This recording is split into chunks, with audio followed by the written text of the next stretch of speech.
Question ഉണ്ട്, അപ്പോൾ start ചെയ്യാം. ഓക്കെ. ഈശോ മിശിഹായ്ക്ക് സ്തുതിയായിരിക്കട്ടെ. പ്രിയമുള്ളവരെ, ഹിമാലയൻ മലനിരകളുടെ ചരിവുകളിലുള്ള ഇഹഗായെ പറ്റി നിങ്ങൾ കേട്ടിട്ടുണ്ടോ?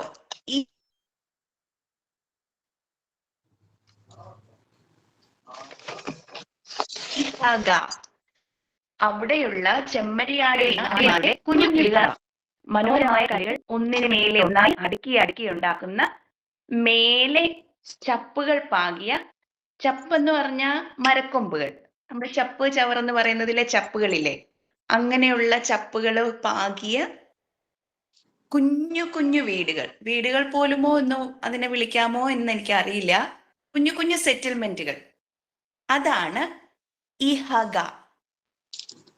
നമ്മുടെ ഈ പ്രസംഗ നേതൃത്വ പരിശീലന കളരിയെ പലപ്പോഴും ഞാൻ സ്നേഹത്തോടെ നോക്കിക്കാണാറുള്ളത് ഇത് ഈ ഇഹഗ പോലെയാണല്ലോ എന്ന മനസ്സോടെയാണ്.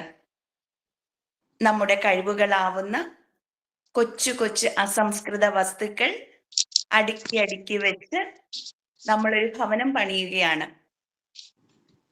ഈ ഇഹഗായുടെ ഉള്ളിൽ ഒരു കുഞ്ഞ് അൾത്താരയുണ്ട്. ആ അൾത്താരയിൽ ഈശോയുടെ കുഞ്ഞു രൂപത്തിന് മുൻപിൽ മിനുമിനാന്ന് കത്തുന്ന ഒരു മെഴുകുതിരിയുണ്ട്. നമുക്ക് നമ്മുടെ കൈകൾ മെല്ലെ ചേർത്ത് വെക്കാം, കണ്ണുകൾ മെല്ലെ ഒന്ന് അടയ്ക്കാം, ഒന്ന് പ്രാർത്ഥിച്ചാലോ? ലിസി ചേച്ചി നമ്മളെ സഹായിക്കും. ലിസി ചേച്ചി പ്ലീസ്. സ്നേഹന്മാരിലിറങ്ങി വസിച്ചൊരു പരിശുദ്ധാത്മാവേ, നിൻ പ്രിയ സുതരെ ദിവ്യവരത്താൽ പൂരിതരാക്കണമേ, പൂരിതരാക്കണമേ. സ്നേഹം നട്ടു വളർത്തിയ പാവന ശാന്തി പരത്തിടുവാൻ, തളർന്നു താഴും കരളിൽ പുത്തൻ ജീവനുണർത്തിടുവാൻ, ജീവനുണർത്തിടുവാൻ. സ്നേഹന്മാരിലിറങ്ങി വസിച്ചൊരു പരിശുദ്ധാത്മാവേ, നിൻ പ്രിയ സുതരെ ദിവ്യവരത്താൽ പൂരിതരാക്കണമേ, പൂരിതരാക്കണമേ. സ്നേഹ ഈശോയെ, KRLCBCയുടെ എഡ്യൂക്കേഷൻ മിനിസ്ട്രിയുടെ ആഭിമുഖ്യത്തിൽ ആരംഭിച്ചിട്ടുള്ള ഈ ഓൺലൈൻ പ്രസംഗ നേതൃത്വ പരിശീലന ഗ്രൂപ്പിലെ ഈ സെഷനെ അങ്ങയുടെ കരങ്ങളിൽ സമർപ്പിക്കുന്നു. ഇന്നത്തെ ക്ലാസ് നയിക്കാൻ എത്തിയിരിക്കുന്ന ബഹുമാനപ്പെട്ട ഫാദർ കപ്പിസ്ഥാൻ ലോപ്പസ് അച്ഛനെ സമർപ്പിക്കുന്നു. ഈശോയെ, അച്ഛൻ ഞങ്ങളോട് പങ്കുവയ്ക്കുന്ന മോഡൽസ് ഓഫ് സ്പീച്ച് എന്ന വിഷയത്തെക്കുറിച്ചുള്ള അനുഭവങ്ങളും അറിവുകളും അതിൻ്റെ പൂർണ്ണതയിൽ ഞങ്ങളിലേക്ക് എത്തട്ടെ എന്ന് പ്രാർത്ഥിക്കുന്നു. ഈ നേതൃത്വ പരിപാടിയുടെ ഭാഗമായിരിക്കുന്ന എല്ലാവരെയും അങ്ങേക്ക് സമർപ്പിക്കുന്നു. ഈശോയെ, അമ്മേ മാതാവേ, ഞങ്ങൾക്ക് വേണ്ടി മാധ്യസ്ഥം വഹിച്ച് പ്രാർത്ഥിക്കണമേ. നന്മ നിറഞ്ഞ മറിയമേ സ്വസ്തി, കർത്താവ് അങ്ങയോടുകൂടെ സ്ത്രീകളിൽ അങ്ങ് അനുഗ്രഹിക്കപ്പെട്ടവളാകുന്നു. അങ്ങയുടെ ഉദരത്തിൻ ഫലമായ ഈശോ അനുഗ്രഹിക്കപ്പെട്ടവനാകുന്നു. പരിശുദ്ധ മറിയം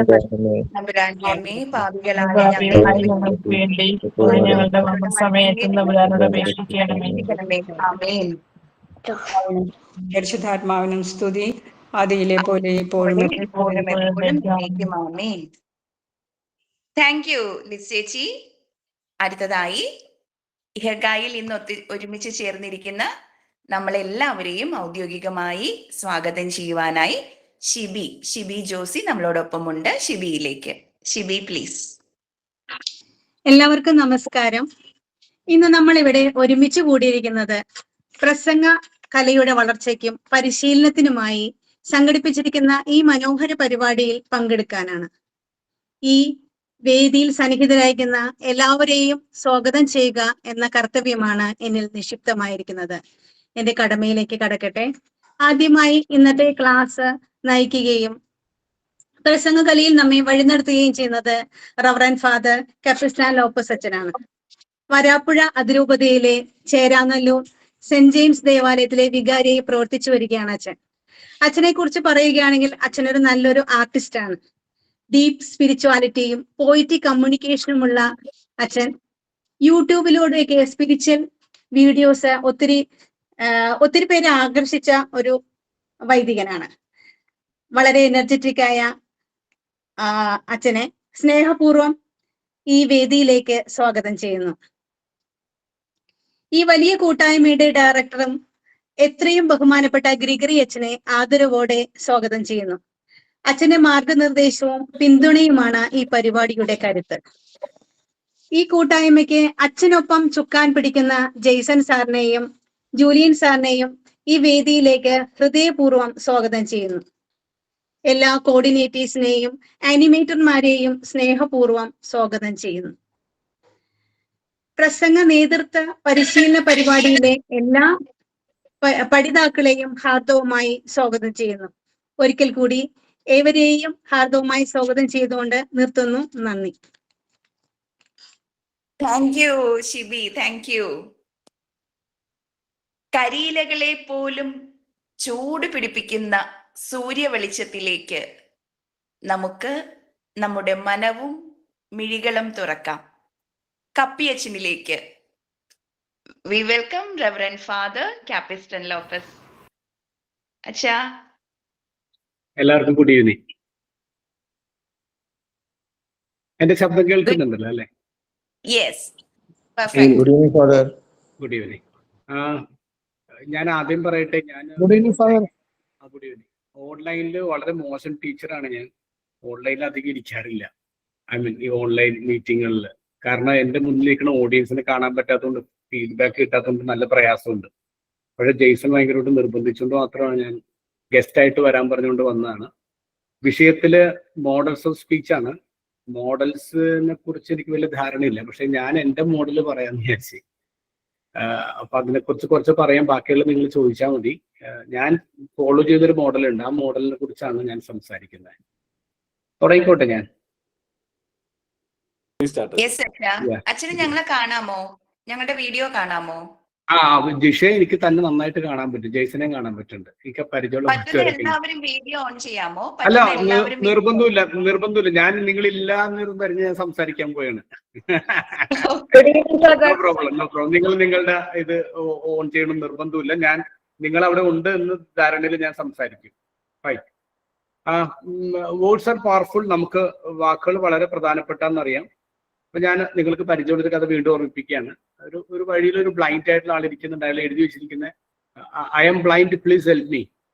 വളരെ കുറച്ച് ആൾക്കാർ മാത്രം നാണയത്തൊട്ട് ഇട്ടിട്ട് പോകുന്നുണ്ട്. പിന്നെ ഒരാൾ വന്നിട്ട് അവിടെ വന്നിട്ട് അയാൾ അവിടെ ആ എഴുതി വെച്ചിട്ട് ബോർഡ് തിരുത്തിയിട്ട് അയാൾ പോകും. ആ ബോർഡ് തിരുത്തി കഴിഞ്ഞിട്ട് അങ്ങോട്ട് പോയി കഴിയുമ്പോൾ പിന്നെ ഒരുപാട് പൈസ വീഴുന്നുണ്ട്. വൈകുന്നേരം ആകുമ്പോൾ വീണ്ടും അയാൾ വരും.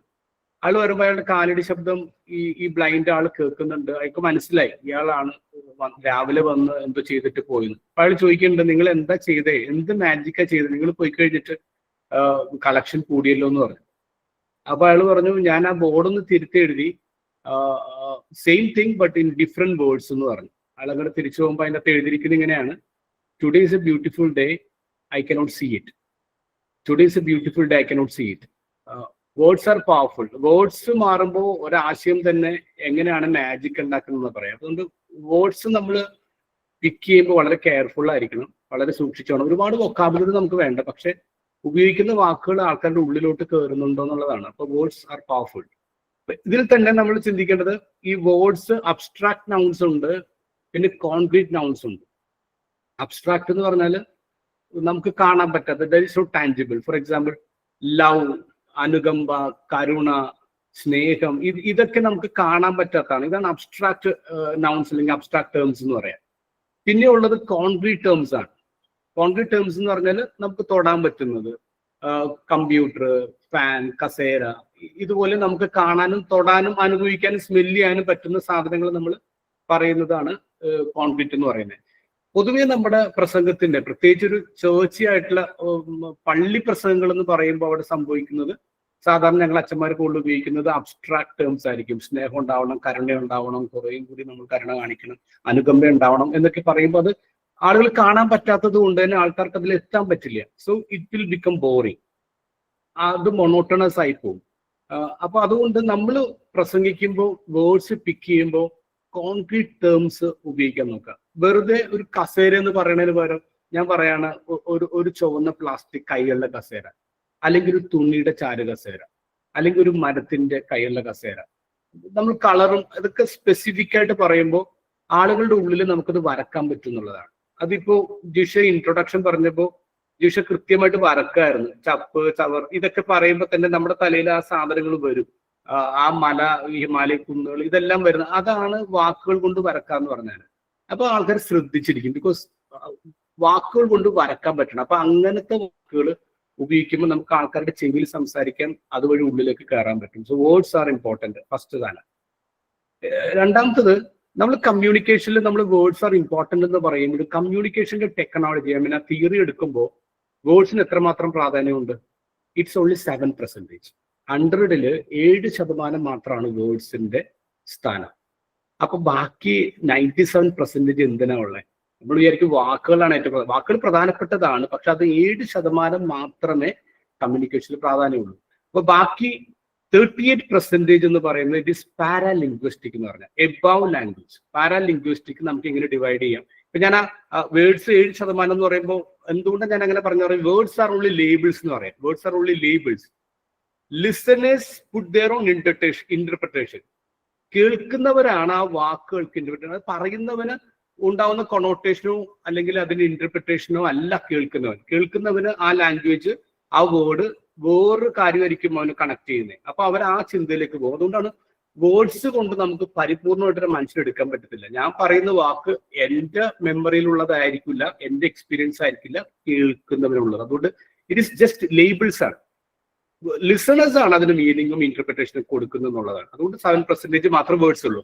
Second 38% is paralinguistic, above the language. എന്ന് പറഞ്ഞാല് ദ വേർഡ്സ് നമ്മൾ എങ്ങനെയാണ് ഒരു സാധനം പറയുന്നത്, way in which something is said. 3 കാര്യങ്ങൾ അതിനകത്തുനിന്ന്. 1 ആക്സെന്റ്, 2 ടോണ്, 3 വോയിസ് മോഡുലേഷൻ. ആദ്യത്തേത് ആക്സെന്റ് എടുക്കാം. എവിടെയാണ് നമ്മൾ ഒരു സെന്റൻസ് പറയുമ്പോൾ, ഒരു വാക്ക് പറയുമ്പോൾ എവിടെയാണ് ഊന്നൽ കൊടുക്കുന്നത്? ഈ ഊന്നൽ കൊടുക്കുന്ന അനുസരിച്ച് ഇത് ടോട്ടൽ മീനിങ് മാറും.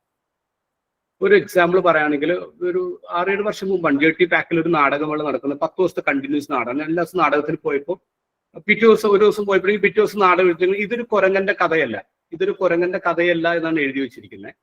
അപ്പൊ ഇതൊരു കുരങ്ങന്റെ കഥയല്ല, അപ്പൊ ഇത് വേറെ ആരുടെ കഥയാണെന്ന് നമ്മൾ സ്വാഭാവികമായിട്ട് ചിന്തിച്ചു.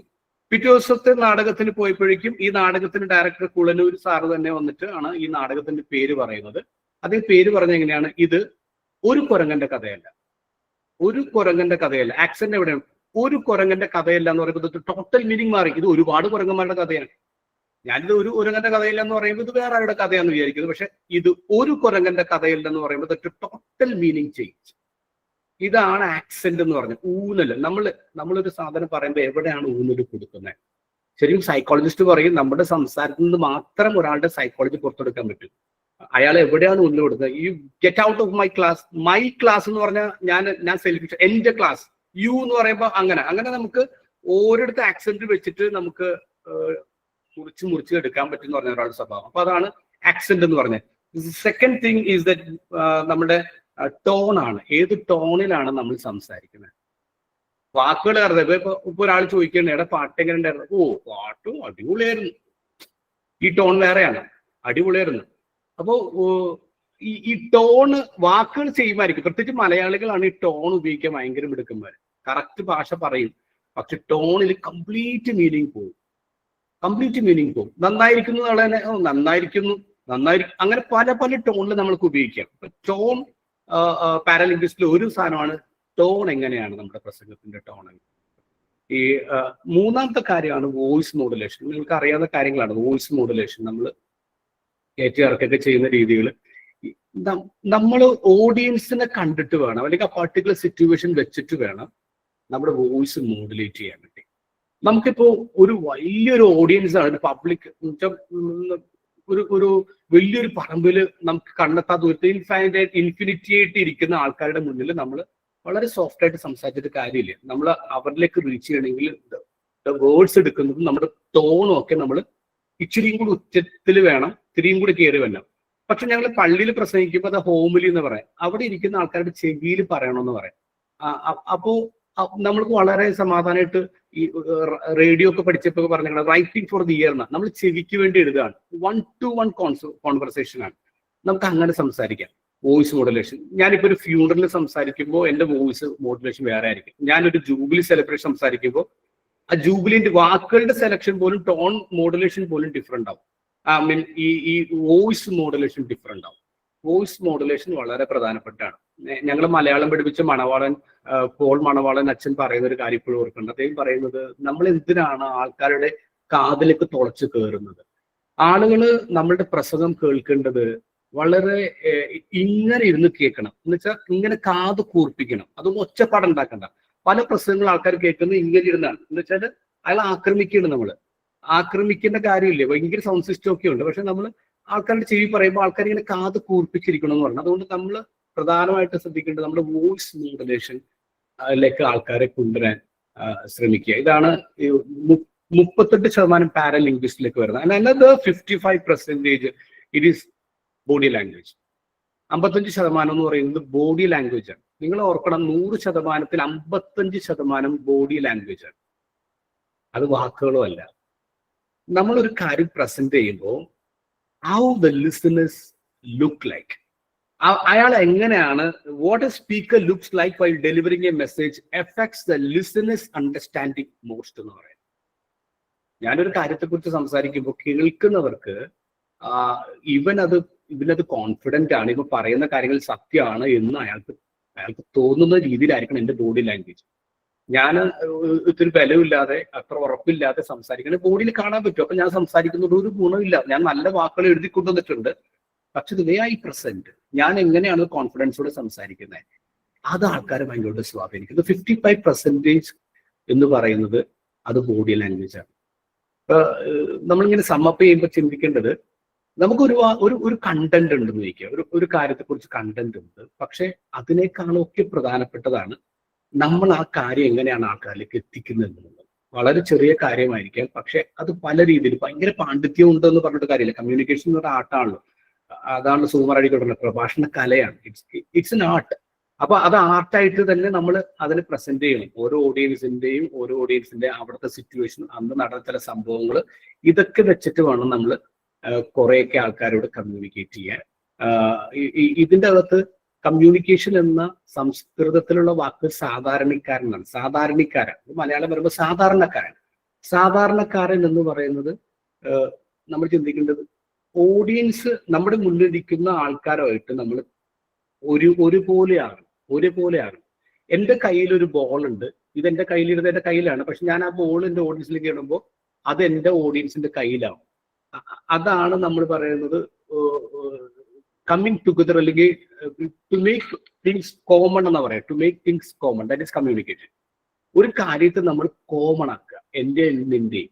അതിന് അളവ് വ്യത്യാസം ഉണ്ടോ ഒരാൾ എടുക്കുന്നതിൽ, പക്ഷെ എന്നാലും കോമൺ ആക്കുക എന്നുള്ള അതിന് പറ്റിയ ഏറ്റവും നല്ല വഴിയാണ് കമ്മ്യൂണിക്കേഷൻ സംസ്കൃതമാക്കുക. ഒരു സാധാരണക്കാരൻ, നമുക്ക് അവിടെ ഇരിക്കുന്ന ഓഡിയൻസുമായിട്ട് കുറെ കൂടി റിലേറ്റ് ചെയ്യാൻ പറ്റുന്നുണ്ടെന്നതാണ്. മദർ തെരേസയെ, ഗാന്ധിജി പോലെയുള്ള വലിയ ആൾക്കാർ എടുക്കുമ്പോൾ ഇവരൊന്നും they were not eloquent speakers ഒന്നും ആയിരുന്നില്ല. അവർ ഭയങ്കര ഗംഭീരമായ ഭാഷയും ഇതൊന്നും ഉപയോഗിച്ച ആൾക്കാരൊന്നുമല്ല, ഒച്ചപ്പാടെടുത്ത ആൾക്കാരൊന്നുമല്ല. പക്ഷെ ഇവർ എഴുന്നേറ്റൊരു കാര്യം പറയുമ്പോൾ ആളുകൾ സ്വീകരിച്ചു, ആളുകൾ കൈയടിക്കും. മദർ തെരേസ യുഎനിൽ പോയി പ്രസംഗിച്ചപ്പോൾ പറഞ്ഞത് പുതിയതൊന്നും പറഞ്ഞില്ല, നിങ്ങൾക്ക് 2 ഉടുപ്പുണ്ടെങ്കിൽ 1 കൊടുക്കുക വേറൊരാൾക്ക്. ഇത് കർത്താവ് പറഞ്ഞ കാര്യമാണ്. മദർ തെരേസ അത് പറഞ്ഞപ്പോൾ UN മുഴുവൻ എഴുന്നേറ്റ് കൈയടിച്ചു. കാരണം എന്താണ്? അത് അവരങ്ങനെ ചെയ്യുന്ന സ്ത്രീയാണ്. She is doing that is ഇതാണ് സാധാരണക്കാരെന്ന് പറയുന്നത്. നമ്മൾ പ്രസംഗിക്കുമ്പോൾ ഏറ്റവും പ്രധാനപ്പെട്ട നീ അതാണോ എന്നുള്ളതാണ്. വാക്കിംഗ് സെർമൺ എന്നൊക്കെ പറയില്ലേ, ക്രൈസ്റ്റിന്റെ ഗാന്ധിയുടെ ഒക്കെ വിജയം അത് തന്നെയാണല്ലോ. ബിക്കോസ് അവര് വാക്ക് ദ ടോക്ക് എന്ന് പറഞ്ഞ സാധനം തന്നെയാണ്. അപ്പൊ കമ്മ്യൂണിക്കേഷനിൽ എത്ര ഗംഭീരമായിക്കൊള്ളട്ടെ, എത്ര നല്ല ഭാഷ ഉപയോഗിക്കൊള്ളട്ടെ, എത്ര നല്ല പാരാലിംഗ്വിസ്റ്റിക് സ്റ്റൈൽ ഉപയോഗിക്കട്ടെ, the most important thing is that നിങ്ങൾ സത്യമായിട്ട് അങ്ങനെയാണോ എന്നുള്ളതാണ്. അതാണ് ഈ ലിസണേഴ്സിന്റെ അണ്ടർസ്റ്റാൻഡിങ്ങിനെ ഏറ്റവും കൂടുതൽ ഇമ്പാക്റ്റ് ഉണ്ടാക്കുന്നത്. ഞാൻ എൻ്റെ ജനറൽ ആയിട്ടുള്ള ഒരു സാധനം ഞാൻ പറഞ്ഞു കഴിഞ്ഞു. ഇനിയുള്ളത് നിങ്ങൾക്ക് എന്നോട് ചോദ്യങ്ങൾ ചോദിക്കാം. You can ask me questions.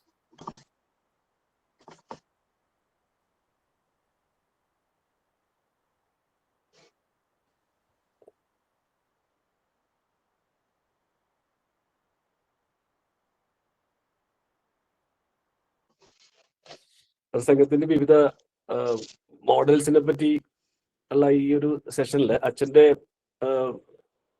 അച്ഛൻ്റെതായിട്ടുള്ളൊരു കാര്യങ്ങൾ അച്ഛൻ പറഞ്ഞു തന്നു. അപ്പൊ അതിനെ പറ്റി ബേസ് ചെയ്തിട്ട് ക്വസ്റ്റ്യൻസ് ഉണ്ടെങ്കിൽ ഇപ്പോൾ നമുക്ക് ചോദിക്കാവുന്നതാണ്.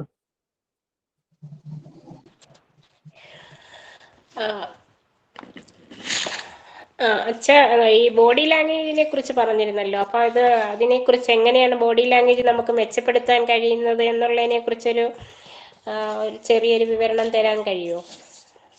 ഈ ബോഡി ലാംഗ്വേജ് എന്നുള്ളത് വലിയൊരു സയൻസ് ആണ്. അതിനെക്കുറിച്ച് ഒരുപാട് സാധനങ്ങളുണ്ട്. നമ്മുടെ കണ്ണ് എങ്ങനെയായിരിക്കണം, കണ്ണെന്ന് പറഞ്ഞാൽ ലൈറ്റ് ഹൗസ് ആണ്. ഒരു കാര്യം എന്ന് പറയുന്നത് നമ്മൾ ഓഡിയൻസിന്റെ കണ്ണിൽ നോക്കി സംസാരിക്കണം എന്ന് പറയണേ. ഒരു ഒറ്റ കാര്യം പറഞ്ഞു, ഒരുപാട് കാര്യങ്ങൾ നമ്മുടെ കൈ പിടിക്കുന്ന രീതി. ഇപ്പൊ നമ്മളുടെ ബോഡിയിൽ സ്വാഭാവികമായിട്ട് നമുക്ക് ആ കമ്മ്യൂണിക്കേഷൻ മെത്തഡോളജി ഉണ്ട്. നമ്മൾ സ്വാഭാവികമായിട്ട് നമ്മൾ പ്രസന്റ് ആണെങ്കിൽ നമുക്ക് അങ്ങനെ തന്നെ വരും.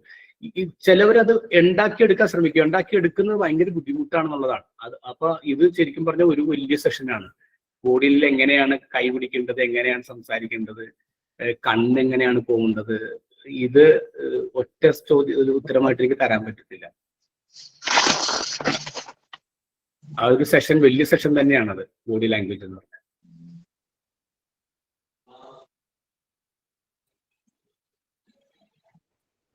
അച്ഛൻ്റെ ഈ സ്വകാര്യം എന്നുള്ള പരിപാടിയിൽ അച്ഛൻ എപ്പോഴും ഒരു മോണോട്ടോണസ് ആയിട്ടുള്ള ഒരു കണ്ടിന്യൂസ് ആയിട്ടുള്ള ഒരു ടോൺ ഉപയോഗിക്കുന്നതായിട്ട് ശ്രദ്ധിച്ചിട്ടുണ്ട്. അതോടൊപ്പം തന്നെ അച്ഛൻ ആ എൻഡ് വന്നിട്ട് നമ്മൾ പെട്ടെന്ന്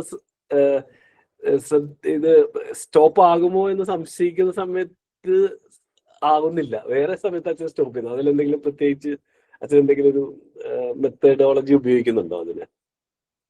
ഞാൻ സ്വകാര്യത്തിൽ പ്രധാനമായിട്ട് ആ വാക്ക് പോലെ തന്നെ ഞാൻ ഒരാളുടെ കാതിൽ പറയുന്നത് സ്വകാര്യമായിട്ട് തന്നെയാണ് അതിനെ കാണുന്നത്. 1-to-1 ടോക്കാണ്. അതൊരു പ്രസംഗമല്ല ശരിക്കും. ഞാൻ ഒരാളോട് ഇപ്പൊ നിങ്ങളോട് സംസാരിക്കുമ്പോൾ ഞാൻ അങ്ങനെ തന്നെ സംസാരിക്കുന്നത്. ക്ലാസ് എടുക്കുന്ന പോലെ അല്ല സംസാരിക്കുന്നത്. ഞാൻ ഒരാളോട് മാത്രം സംസാരിക്കുകയാണ്. അപ്പോൾ എനിക്ക് ഇത്ര ശബ്ദം മതി, എനിക്ക് ഇത്ര സിമ്പിൾ വാക്കുകൾ മതി. ഞാൻ ഭയങ്കരമായ എന്റെ അറിവ് കാണിക്കാനുള്ള വാക്കുകൾ എടുക്കാതിരിക്കാൻ നല്ലത്. മനുഷ്യർക്ക് മനസ്സിലാവുന്ന വാക്കുകൾ എടുക്കുക, ഈസി ആയിട്ട് മനസ്സിലാകുന്ന ഭാഷകൾ. അല്ലെങ്കിൽ എനിക്ക് ഇത്രയും വൊക്കാബുലറി ഉണ്ട്, എനിക്ക് ഇത്രയും പവർ ഉണ്ട് എന്ന് കാണിക്കാൻ നമ്മൾ പ്രകടിപ്പിക്കേണ്ട കാര്യമില്ല. ഞാൻ അങ്ങനെ രീതി ചിന്തിക്കുന്ന ആളാണ്. അപ്പൊ അങ്ങനെ മനുഷ്യർക്ക് കമ്മ്യൂണിക്കേഷൻ ആണ് ഏറ്റവും പ്രധാനപ്പെട്ടത്. എന്ന് വെച്ചാൽ എന്റെ കാര്യം അയാൾക്ക് എത്തണം, എന്റെ കണ്ടന്റ് അയാൾക്ക് എത്തണം. അതിന് ഞാൻ ഏറ്റവും സിമ്പിൾ ഭാഷ ഉപയോഗിക്കുന്നുള്ളതാണ്. പിന്നെ എന്റെ ബോധപൂർവ്വം എടുക്കുന്ന ഒരു കാര്യമാണ്.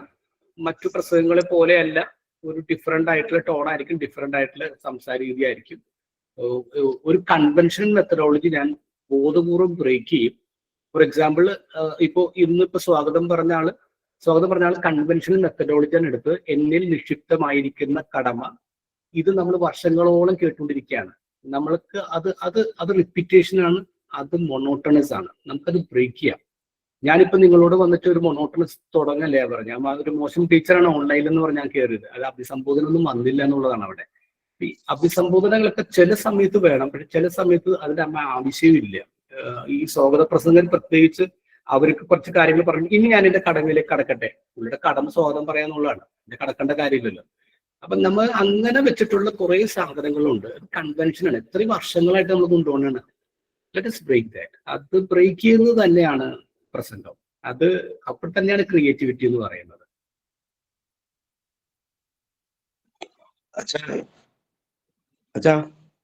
പറഞ്ഞതാ. നമുക്ക് ഈ ഒരു പ്രസംഗത്തിന് സ്റ്റാൻഡ് ഒന്നും ഇല്ലാതെ മൈക്ക് മുന്നിലുണ്ട് സംസാരിക്കാൻ ശ്രമിക്കുന്ന ആളുടെ കൈയുടെ പൊസിഷൻ കൂടുതലായിട്ട് എങ്ങനെയായിരിക്കണം എന്നുള്ളതാണ് അച്ഛൻ പറയാൻ ഉദ്ദേശിക്കുന്നത്. കൈയുടെ പൊസിഷൻ രാജേട്ടാ, എല്ലാവർക്കും ചില ആൾക്കാർക്ക് ആക്ഷനാണ് കൂടുതൽ വരുന്നത്, ചില ആൾക്കാർക്ക് ആക്ഷന്റെ നിർബന്ധമേ ഇല്ല. നമ്മളെല്ലാവരും തന്നെ ഡിഫറെന്റ് ആയിട്ടുള്ള ക്യാരക്ടേഴ്സ് ആണ്. അതുകൊണ്ട് ഇങ്ങനെയാണ് എന്ന് നമുക്ക് പറയാൻ പറ്റത്തില്ല. ചിലപ്പോ ചില പ്രസംഗങ്ങൾ നമുക്ക് പുൾപിറ്റിൽ പിടിച്ചുകൊണ്ട് പ്രസംഗിക്കാം, ഇപ്പൊ കൈ അനക്കാതെ പ്രസംഗിക്കും. ചിലതിപ്പോ ഞാൻ ആളുകളുടെ ഇടയിലാണെങ്കിൽ എനിക്ക് ആക്ഷൻസ് കുറെ എടുക്കണം, ബിക്കോസ് എന്റെ കയ്യിലൂടെ ഞാൻ സംസാരിക്കുന്നു. ഇത് ഡിപ്പെൻസ് ആണ് ട്ടാ, ഏത് ടൈപ്പ് ഓഡിയൻസ് ആണ്, ഏത് പ്രായക്കാരാണ് എന്നുള്ളതാണ്. ഇപ്പൊ എനിക്ക് കുറച്ചും കൂടി ഒരു 60-70 വയസ്സായിട്ടുള്ള ആൾക്കാർ ഇരിക്കുകയാണെങ്കിൽ ഞാൻ കുറേയും കൂടി എന്റെ ബോഡി അവരിലേക്കൊന്ന് കുനിയണം, ഞാൻ കുറച്ചും കൂടി എത്തണം. കുട്ടികളാണെങ്കിൽ ഞാൻ പിന്നെയും ചാടണം. അതേ സമയത്ത് എക്സിക്യൂട്ടീവ് ആയിട്ടുള്ള ആൾക്കാരാണ്. ഞാൻ അത്രയും ചാടേണ്ട കാര്യമൊന്നുമില്ല. അപ്പോൾ എന്റെ ബോഡി ലാംഗ്വേജ് ഒക്കെ ഞാൻ ഡിഫറെന്റ് ആവും. ഇത് ഡിപ്പെൻഡ്സ് ഓൺ ദ ഓഡിയൻസ്, അവരുടെ പ്രായം, അവരുടെ അറിവിന്റെ ഇതെല്ലാം വെച്ചിട്ടാണ് നമ്മളത് ചൂസ് ചെയ്യേണ്ടത്. Even the territory in the sense നമ്മുടെ ദൂരം, നമ്മുടെ ഓഡിയൻസ് ആയിട്ട് വെക്കേണ്ട ദൂരം ഉണ്ടല്ലോ, ആ ദൂരം കൂടി നമ്മൾ തീരുമാനിക്കണം. ചിലപ്പോ ചില സ്ഥലത്ത് ചെല്ലുമ്പോഴേക്കും വലിയ ഹോളായിരിക്കും, പക്ഷെ 25 പേര് അതിൻ്റെ അകത്തുള്ളൂ. എന്നിട്ട് ഈ പ്രസംഗിക്കുന്ന ആള് സ്റ്റേജിന്റെ പൊക്കത്ത് കയറും, 4 അടി പൊക്കത്ത് കയറി നിൽക്കും, 25 പേര് മുമ്പിലുള്ളൂ. അപ്പൊ ആ സമയത്ത് നമുക്ക് കമ്മ്യൂണിക്കേറ്റ് ചെയ്യാൻ നമ്മൾ പുൾപിറ്റിൽ നിന്ന് താഴെ ഇറങ്ങിയ ആളുകളുടെ ഇടയിൽ വന്നിട്ട് ഈവൻ മൈക്ക് പോലും കട്ട് ചെയ്യണം. അപ്പൊ ആൾക്കാരിലേക്ക് നമുക്ക് കുറച്ചും കൂടി ചെല്ലാൻ പറ്റും. നമുക്ക് പുൾപിറ്റ് വേണം, മൈക്ക് വേണം എന്നുള്ളത് കൺവെൻഷൻസ് ആണ്. ഇതൊന്നും ഇല്ലാതെയും സംസാരിക്കാം. 100 പേരുടെ ഓഡിയൻസ് ഇരിക്കുമ്പോൾ തീർച്ചയായിട്ടും മൈക്ക് എടുക്കാം. പക്ഷെ എനിക്ക് മൈക്ക് ഞാൻ സ്റ്റാൻഡിൽ നിന്ന് ഊരിട്ട് താഴെ വരുമ്പോൾ ആ ഇരിക്കുന്ന ഓഡിയൻസിന് മനസ്സിലാവും ഇദ്ദേഹം നമ്മുടെ കൂടെ കുറേയും കൂടി സെയിം ആണെന്ന്. നമ്മള് ഓഡിയൻസും ഞാനും തമ്മിൽ ഡിഫറൻഷിയേറ്റ് ചെയ്യാതിരിക്കുക. You become part of the audience and നമ്മൾ പറയാൻ ഉദ്ദേശിക്കുന്ന സാധനം അവരെ ചങ്കിലോട്ട് കയറും, അല്ലെങ്കിൽ അവരുടെ തലയിലേക്ക് കയറുള്ളൂ, ചിലപ്പോൾ അവിടെയും കയറില്ല. അതാണ് വ്യത്യാസം. Thank U.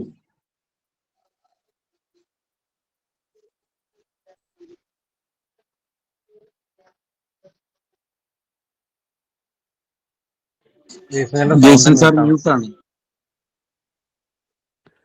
അച്ഛൻ്റെ ഈ ഇപ്പോ പറഞ്ഞ സെഷനിൽ 7% ആണ് വേർഡിന്റെ ഇമ്പോർട്ടൻസ് എന്ന് പറഞ്ഞിരുന്നല്ലോ. അപ്പൊ അതിൽ ബാക്കി വന്നിട്ട് നമുക്ക് 38% ഒരു കണക്ക് പറഞ്ഞായിരുന്നു. പിന്നെ ബാലൻസിന്റെ കാര്യം ഞാൻ ശ്രദ്ധിക്കാത്തതുകൊണ്ടാണോ എന്ന് എനിക്ക് 55 ബോഡി ലാംഗ്വേജ്.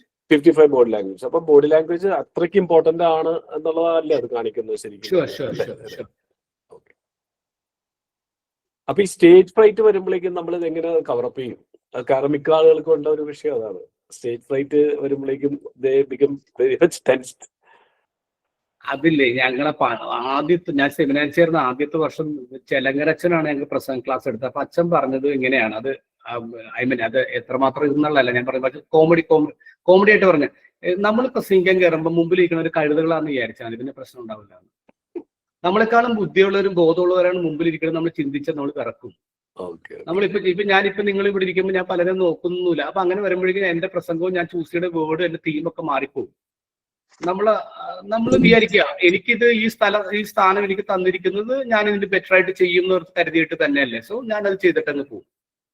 അല്ലെങ്കിൽ നമ്മൾ കുറച്ചു ഇപ്പോ എന്റെ മുന്നിൽ ഇപ്പൊ ബിഷപ്പ് അപ്രതീക്ഷിതമായിട്ട് 2 ബിഷപ്പ്മാർ വന്നിരിക്കുകയാണെങ്കിൽ സ്വാഭാവികമായിട്ട് എനിക്ക് ഉണ്ടാകാൻ സാധ്യതയുണ്ട്. പക്ഷെ ഇപ്പൊ അത് ഓവർകം ചെയ്യാൻ പറ്റുന്നുണ്ട്. കാരണം ഇപ്പൊ നമ്മൾ ചിന്തിക്കുന്നത് എന്താണ്, ഓക്കെ ബിഷപ്പ് ഈ വിഷയത്തെ കുറിച്ച് പഠിച്ചിട്ടില്ല, ഇപ്പൊ ഞാനാണല്ലോ പഠിച്ചിട്ട് വന്നേക്കണേ, അപ്പൊ എനിക്കല്ലേ, ഞാൻ ഇതിൽ ഒരുങ്ങി വന്നിരിക്കുകയാണ്. So I am ready. I am ready. അവർക്ക് ചിലപ്പോ എന്നെക്കാളും വിവരം ഉണ്ടാവും, പക്ഷെ ആ വിഷയത്തിൽ ഇത്രയും ചിലപ്പോൾ അവർ ഒരുങ്ങിയിട്ടുണ്ടാവില്ല. കേൾക്കാൻ വന്നിരിക്കുന്നവർ അങ്ങനെയാണെന്ന് നമ്മൾ ചിന്തിക്കണം. ഞാൻ മണ്ടന്മാരെ ചിന്തിക്കണമെന്നല്ല ഞാൻ പറയുന്നത്, അതങ്ങനെ അച്ഛനൊരു ഇതായിട്ട് പറഞ്ഞാണ്, ഇടിയമായിട്ട് പറഞ്ഞാണ്. പക്ഷെ അങ്ങനെ ഞാൻ ഇവിടെ ഇപ്പൊ വന്നിരിക്കുമ്പോൾ അവിടെ എത്ര പേര് നിങ്ങൾ പ്രസംഗിക്കുന്ന ആൾക്കാര് വമ്പന്മാരെല്ലാം ഉണ്ടാവും. പക്ഷെ എന്റെ രീതി ഇതാണ്, എന്റെ സ്റ്റൈൽ ഇതാണെന്ന് ഞാൻ കോൺഫിഡൻസോടെ പറയാം. That's it. അപ്പൊ റൈറ്റ് ഇല്ല എന്നുള്ളതാണ്. പിന്നെ ഇതെല്ലാം എക്സ്പീരിയൻസ് ആണ്, കുറെ കഴിയുമ്പോൾ മാറിക്കോളും.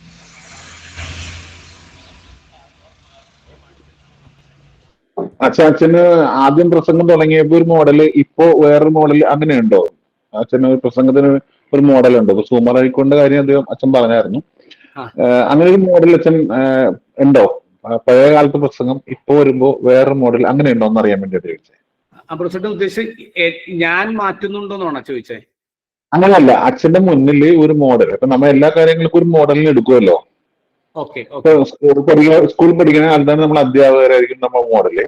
അങ്ങനെ ഒരു മോഡല് ഫൈൻ ചെയ്ത് വന്നതാണോ അച്ഛന്റെ ഈ പ്രസംഗ രീതി എന്നാണ് എന്നെ അറിയാൻ വേണ്ടി ചോദിച്ചത്. എനിക്ക് അങ്ങനെ ഇപ്പൊ സുകുമാർ അടിക്കോടി സാറിന്റെ പ്രസംഗം ഞാൻ ഒരുപാട് കേട്ടിട്ടൊന്നുമില്ല. പിന്നെ അദ്ദേഹത്തിന്റെ സ്റ്റൈലും ഇല്ല. അദ്ദേഹത്തിന്റെ സ്റ്റൈൽ എന്ന് പറയുന്നത് അദ്ദേഹത്തിന്റെ ലോങ് സെന്റൻസസ് ആണ്, ഇങ്ങനെ കൺസ്ട്രക്ട് ചെയ്ത് പോകും. എന്റെ സ്റ്റൈൽ എന്ന് പറയുന്നത് കുറെ റേഡിയോയുടെ സ്റ്റൈലാണ്. ഞാൻ കീപ് ഇറ്റ് സിമ്പിൾ എന്ന് പറയും, keep it short and simple. Kiss എന്ന് പറയണതിന് ചെറുതായിരിക്കും. വരി എന്ന് പറഞ്ഞാൽ ഞാൻ വന്നു, ഇരുന്നു, പോയി. എന്റെ സെന്റൻസുകൾ അങ്ങനെയാണ്. സുകുമാർ അടിക്കൂടെ അങ്ങനെയല്ല. ഇവിടെ നിന്ന് നടന്ന് അങ്ങ് സൂര്യാസ്തമയത്ത് അപ്പുറത്തേക്ക് പോയി കടൽ തീരത്തിരുന്ന് ഞാനിങ്ങനെ അങ്ങനെ കണക്ട് ചെയ്ത് പോകുന്ന സ്റ്റൈലുണ്ട്. അപ്പൊ ഇങ്ങനെ ജോൺ പോൾ സാറിന്റെ സ്റ്റൈൽ അതാണ്. അത് എനിക്ക് എടുക്കാൻ പറ്റില്ല, കാരണം എന്റെ സ്റ്റൈൽ അതല്ല, എനിക്കത് ആകാനും പറ്റൂല. നമ്മളുടെ തന്നെ സ്റ്റൈൽ കണ്ടുപിടിക്കണം എന്നുള്ളതാണ് സത്യമായിട്ട്. വേറൊരാൾ അനുകരിക്കാൻ പോയി കഴിഞ്ഞാൽ അത് പ്രശ്നമാണ്. മോഡൽ അങ്ങ് തന്നെയാണ്. പിന്നെ എന്നെ സ്വാധീനിച്ചിട്ടുള്ള ആൾക്കാർ എന്ന് പറയുന്നത് സെമിനാരിൽ വിൻസെന്റ് വാര്യത്തച്ഛൻ എന്നെ സ്വാധീനിച്ചിട്ടുണ്ട്. പിന്നെ ബോബി അച്ഛന് സ്വാധീനിച്ചിട്ടുണ്ട്. അപ്പൊ ഇവർ രണ്ടുപേരുടെയും സ്റ്റൈല് സ്വാധീനിച്ചിട്ടുണ്ട്. ഈ ബോബി അച്ഛൻ പ്രത്യേകിച്ച് 1-to-1 സംസാരിക്കുന്ന ആളാണ് ആൾക്കാരോട്. അപ്പൊ അതുകൊണ്ട് അത് സ്വാഭാവികമായിട്ട് എന്നെ സ്വാധീനിച്ചിട്ടുണ്ട്. എനിക്ക് ഇഷ്ടപ്പെട്ട പ്രസംഗങ്ങളൊക്കെ അങ്ങനത്തെ ആൾക്കാരുടെയാണ്. തീർച്ചയായിട്ടും. Okay, thank you. Okay, welcome.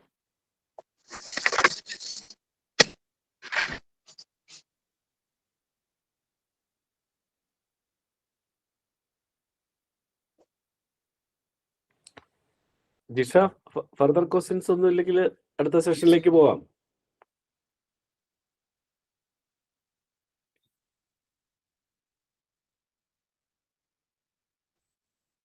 അച്ഛാ, ഗുഡ് ഈവനിങ്. ഒരു ഒറ്റ ഡൗട്ട്. അതായത് നമ്മൾ ഈ പ്രസംഗം എന്തെങ്കിലുമൊക്കെ പറഞ്ഞു തുടങ്ങുമ്പോൾ എന്തെങ്കിലും ഒരു കോട്ട് പറഞ്ഞ് സ്റ്റാർട്ട് ചെയ്യുന്നത് അത് അച്ഛൻ പറഞ്ഞ കൺവെൻഷനൽ ആണോ അതോ നല്ലതാണോ? എന്തെങ്കിലും ഒരു കോട്ട് പറഞ്ഞ് നമ്മൾ ആ ടോപ്പിക്കിലേക്ക് വരുന്നത്? സാറേ, അത് ഞാൻ പറയട്ടെ സാർ, അത് എനിക്ക് കൺവെൻഷൻ ആയിട്ട് തോന്നാറുണ്ട്. ഞാൻ എടുക്കുന്ന ഒരു മെത്തഡോളജി അത് ക്രൈസ്റ്റിന്റെ മെത്തഡോളജിയാണ്.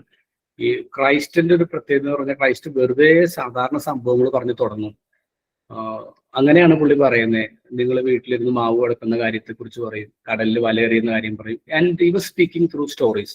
ഉപമകളിലൂടെ അല്ലാതെ അവന് സംസാരിച്ചില്ല. സ്റ്റോറീസ് എന്ന് പറയുന്നത് ഭയങ്കര ഇമ്പോർട്ടൻ്റ് ആണ്. എൻ്റെ ഒരു പ്രധാനപ്പെട്ട ഒരു ഞാൻ ഉപയോഗിക്കുന്ന ഒരു മെത്തഡോളജി എന്ന് പറഞ്ഞാൽ ഒരു കഥ പറഞ്ഞങ്ങ് പോകുന്നത്. ആ കഥ മിക്കവാറും തന്നെ ഈ പ്രസന്റ് നടക്കുന്ന ചില സംഭവങ്ങളായിരിക്കാം, ചിന്തകളായിരിക്കാം. അപ്പൊ കുറച്ചുകൂടി ആൾക്കാരായിട്ട് റിലേറ്റ് ചെയ്യാൻ പറ്റും.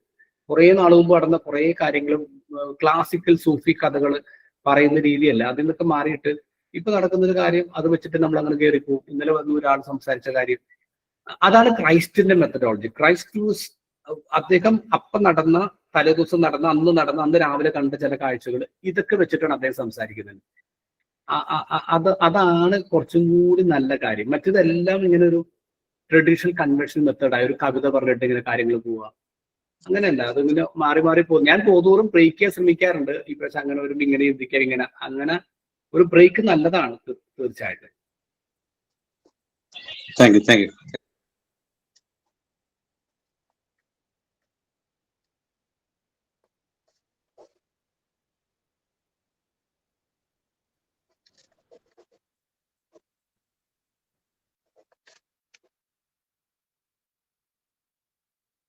ഇനി ക്വസ്റ്റ്യൻസ് ഇല്ലെങ്കിൽ Jisha,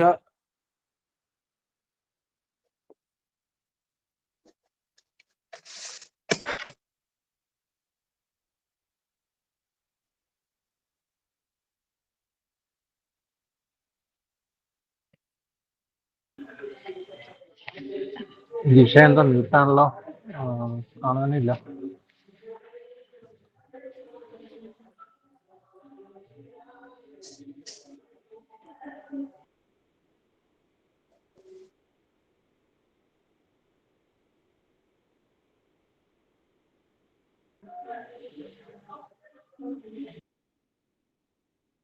okay, thank you so much father. അച്ഛന് വേറെ ഒരു പ്രോഗ്രാമിൽ പങ്കെടുക്കാനുള്ളത് കൊണ്ട് അച്ഛൻ ലീവ് ചെയ്യുന്നതായിരിക്കും. ഫർദർ ക്വസ്റ്റ്യൻസ് ആർക്കും ഇല്ലെങ്കിൽ we will move on to the next one.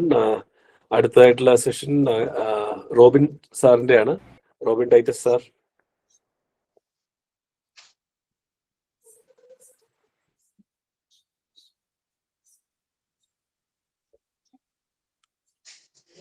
തുടങ്ങാമോ സാറേ?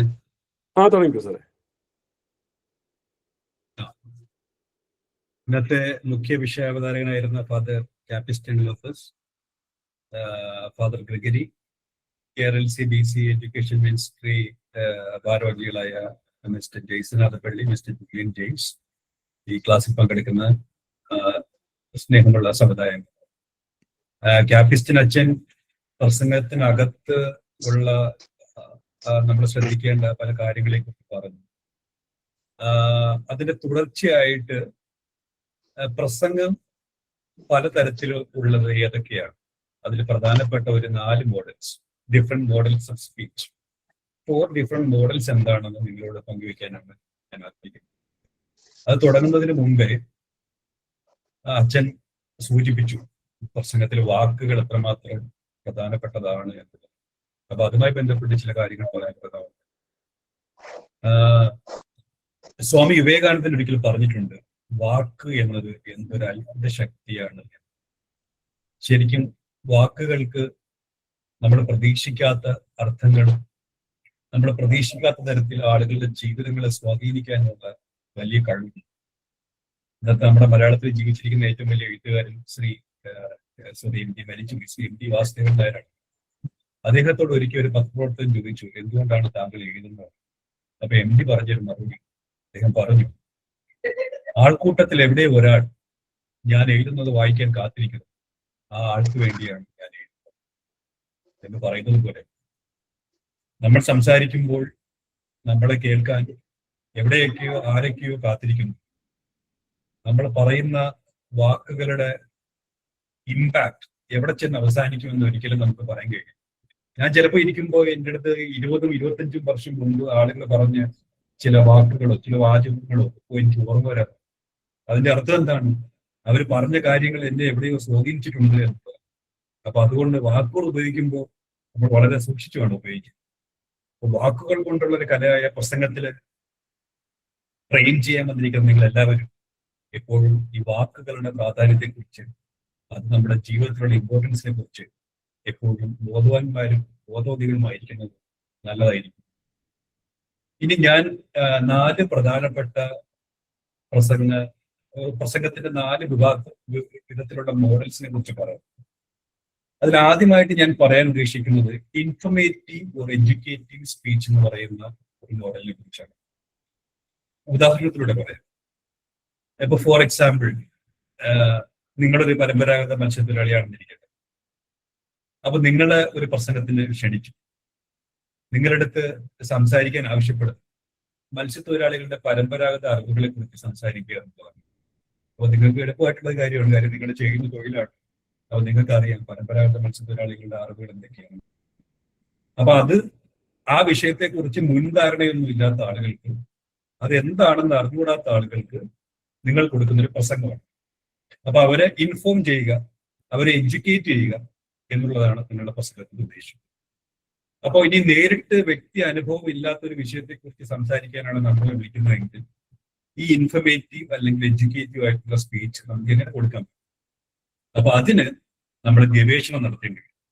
അപ്പൊ എല്ലാ മേഖലകളും ഒരു മനുഷ്യന് പ്രാവീണ്യം ഉണ്ടാകാൻ പറ്റില്ല.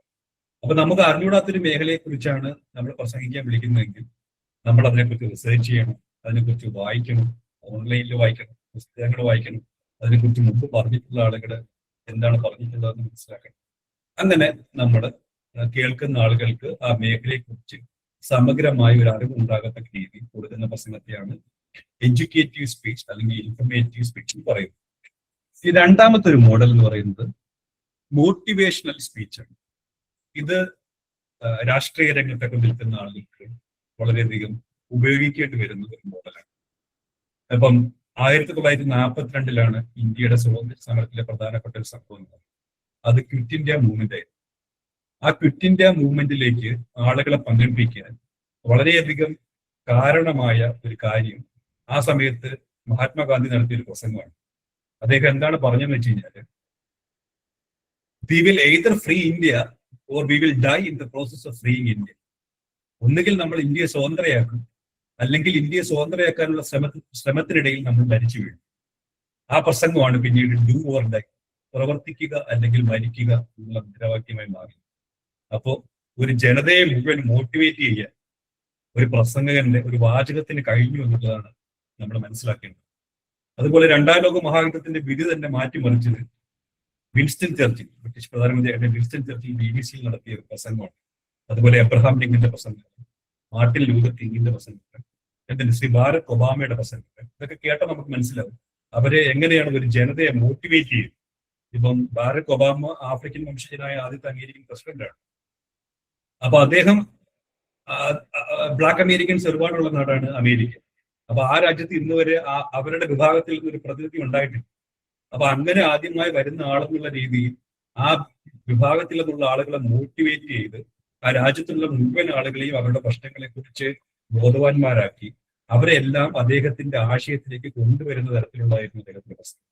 അപ്പൊ അങ്ങനെയുള്ള പ്രസംഗങ്ങളെയാണ് നമ്മൾ മോട്ടിവേഷണൽ സ്പീച്ച് എന്ന് പറയുന്നത്.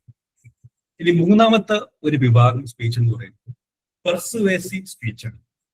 അതായത് നമുക്ക് ഒരു പോയിന്റ് ഓഫ് വ്യൂവിലേക്ക് ഒരു ഓഡിയൻസിനെ കൊണ്ടുവരണം, അവരെ കൺവിൻസ് ചെയ്യും. ഫോർ എക്സാമ്പിൾ, ഇപ്പൊ നിങ്ങൾ താമസിക്കുന്ന തീരദേശ മേഖലയിൽ ഒരു പ്രശ്നം നേരിടുന്നു, കാലാവസ്ഥാ വ്യതിയാനത്തിന്റെ ഭാഗമായി ഒരു പ്രശ്നം നേരിടുകയാണ്, അല്ലെങ്കിൽ കടൽക്ഷോഭവുമായി ബന്ധപ്പെട്ട് ഒരു പ്രശ്നം നേരിടുകയാണ്. അപ്പൊ നിങ്ങൾ ഒരു ജനകീയ സമിതി ഉണ്ടാക്കി. അപ്പോ നിങ്ങളുടെ നാട്ടിൽ താമസിക്കുന്ന ആളുകളെ എല്ലാവരെയും ഈ വിഷയത്തിന്റെ പ്രാധാന്യത്തെ കുറിച്ച് നിങ്ങൾക്ക് കൺവിൻസ് ചെയ്യണം. അപ്പൊ അങ്ങനെ ജനകീയ സമിതി നടത്തുന്ന ഒരു സമരത്തിൽ നിങ്ങളെ പ്രസംഗിക്കാൻ വിളിക്കുകയാണ്. അപ്പൊ നിങ്ങൾക്ക് ആളുകളെ പെർസ്യൂ ചെയ്യും, കൺവിൻസ് ചെയ്യും. അത്തരം സാഹചര്യങ്ങളിൽ നമ്മൾ നടത്തുന്ന സ്പീച്ചാണ് പെർസ്യൂസീവ് സ്പീച്ച്, അല്ലെങ്കിൽ കൺവിൻസ് ചെയ്യാൻ വേണ്ടി നടത്തുന്ന പ്രസംഗം. നിങ്ങൾ ഇലക്ഷന് മത്സരിക്കുകയാണെങ്കിൽ നിങ്ങൾക്ക് ഇത് ഉപയോഗിക്കാം. കാര്യം ആ പഞ്ചായത്തിലുള്ള അല്ലെങ്കിൽ വാർഡിലുള്ള ആളുകൾ മുഴുവൻ നിങ്ങൾക്ക് എന്തുകൊണ്ട് വോട്ട് ചെയ്യണം എന്നവരെ കൺവിൻസ് ചെയ്യിക്കുന്നു. അപ്പൊ ആ തരത്തിലായിരിക്കണം നമ്മൾ അത്തരത്തിലുള്ള സ്പീച്ചുകളിൽ നമ്മുടെ ആർഗ്യുമെന്റ്സ് മുന്നോട്ട് വയ്ക്കും. ഈ നാലാമത്തെ ഒരു പ്രധാനപ്പെട്ട മോഡൽ എന്ന് പറയുന്നത് ഡെമോൺസ്ട്രേറ്റീവ് സ്പീച്ച്. അപ്പോ ഡെമോൺസ്ട്രേറ്റീവ് സ്പീച്ച് കൊണ്ട് നമ്മൾ ഉദ്ദേശിക്കുന്നത് വെച്ചാൽ നമ്മൾ കുറച്ചുകൂടെ നേരത്തെ പറഞ്ഞ എഡ്യൂക്കേറ്റീവ് സ്പീച്ചിന്റെ ഒരു ധാരയിൽ തന്നെ വരുന്ന ഒരു സ്പീച്ചാണ്. അതായത് ഒരു കാര്യം എങ്ങനെയാണ് ചെയ്യേണ്ടതെന്ന് ആളുകളെ പഠിപ്പിക്കുന്ന തരത്തിലുള്ള സ്പീച്ചാണ് ഡെമോൺസ്ട്രേറ്റീവ് സ്പീച്ച്. അതായത് വളരെ സിമ്പിൾ ആയിട്ട് പറഞ്ഞു കഴിഞ്ഞാല്, ഇപ്പൊ നിങ്ങളുടെ നാട്ടിലെ കുടുംബശ്രീ പ്രവർത്തിക്കുന്ന ഒരാളാണെങ്കിൽ, അപ്പോ കുടുംബശ്രീയിൽ ഇതുവരെ പ്രവർത്തിച്ചിട്ടില്ലാത്ത വലിയ സ്ത്രീകള് നിങ്ങളെ ഒരു പ്രസംഗത്തിന് വിളിക്കുക. അപ്പൊ കുടുംബശ്രീ അയൽക്കൂട്ടം എങ്ങനെയാണ് തുടങ്ങേണ്ടത് എന്നാണ് അവർക്ക് അറിയുന്നത്. അപ്പൊ നിങ്ങൾ അവരെ പോയിട്ട് അയൽക്കൂട്ടത്തിന്റെ ഘടന എന്താണ്, അതെങ്ങനെയാണ് രൂപീകരിക്കേണ്ടത് തുടങ്ങിയ കാര്യങ്ങളെ കുറിച്ച് അവർക്ക് എക്സ്പ്ലെയിൻ ചെയ്ത് കൊടുക്കുന്ന പ്രസംഗങ്ങളാണ് നമ്മൾ ഡെമോൺസ്ട്രേറ്റീവ് പ്രസംഗം പറയുന്നത്.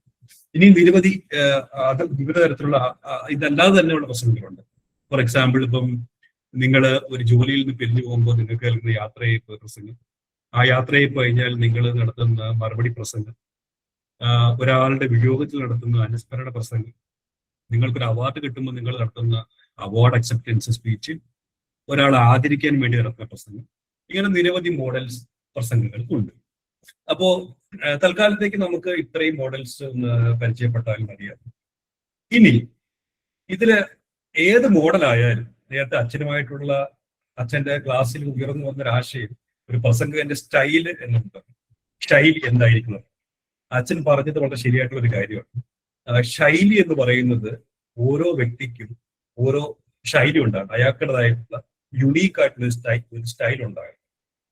അപ്പോ ആ സ്റ്റൈല് നമ്മുടെ പ്രസംഗം പറഞ്ഞ് രൂപപ്പെട്ട് വരേണ്ട ഒന്നാണ്. ഈ ശൈലി രൂപപ്പെടുത്തുമ്പോൾ നമ്മൾ മനസ്സിലൊരു കാര്യം വെക്കണം.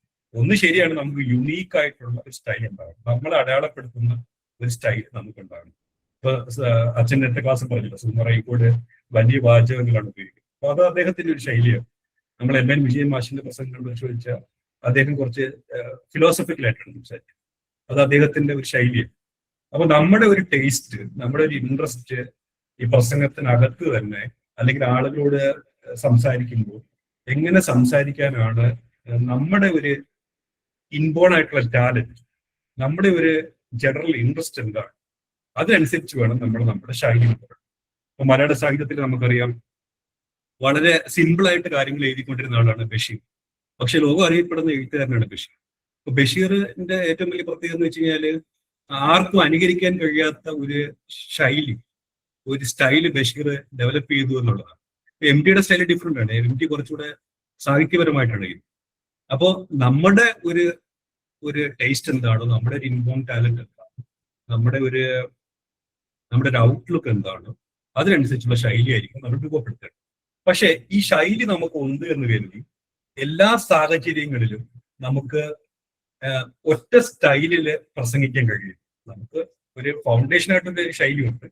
പക്ഷെ നമ്മുടെ മുന്നിലിരിക്കുന്ന ഓഡിയൻസ് ആരാണ് എന്നത് തിരിച്ചറിഞ്ഞിട്ട് വേണം നമ്മൾ ഏത് തരത്തിലുള്ള പ്രസംഗമാണ് ഡെലിവറി ചെയ്യേണ്ടത് നമ്മൾ തീരുമാനിക്കും.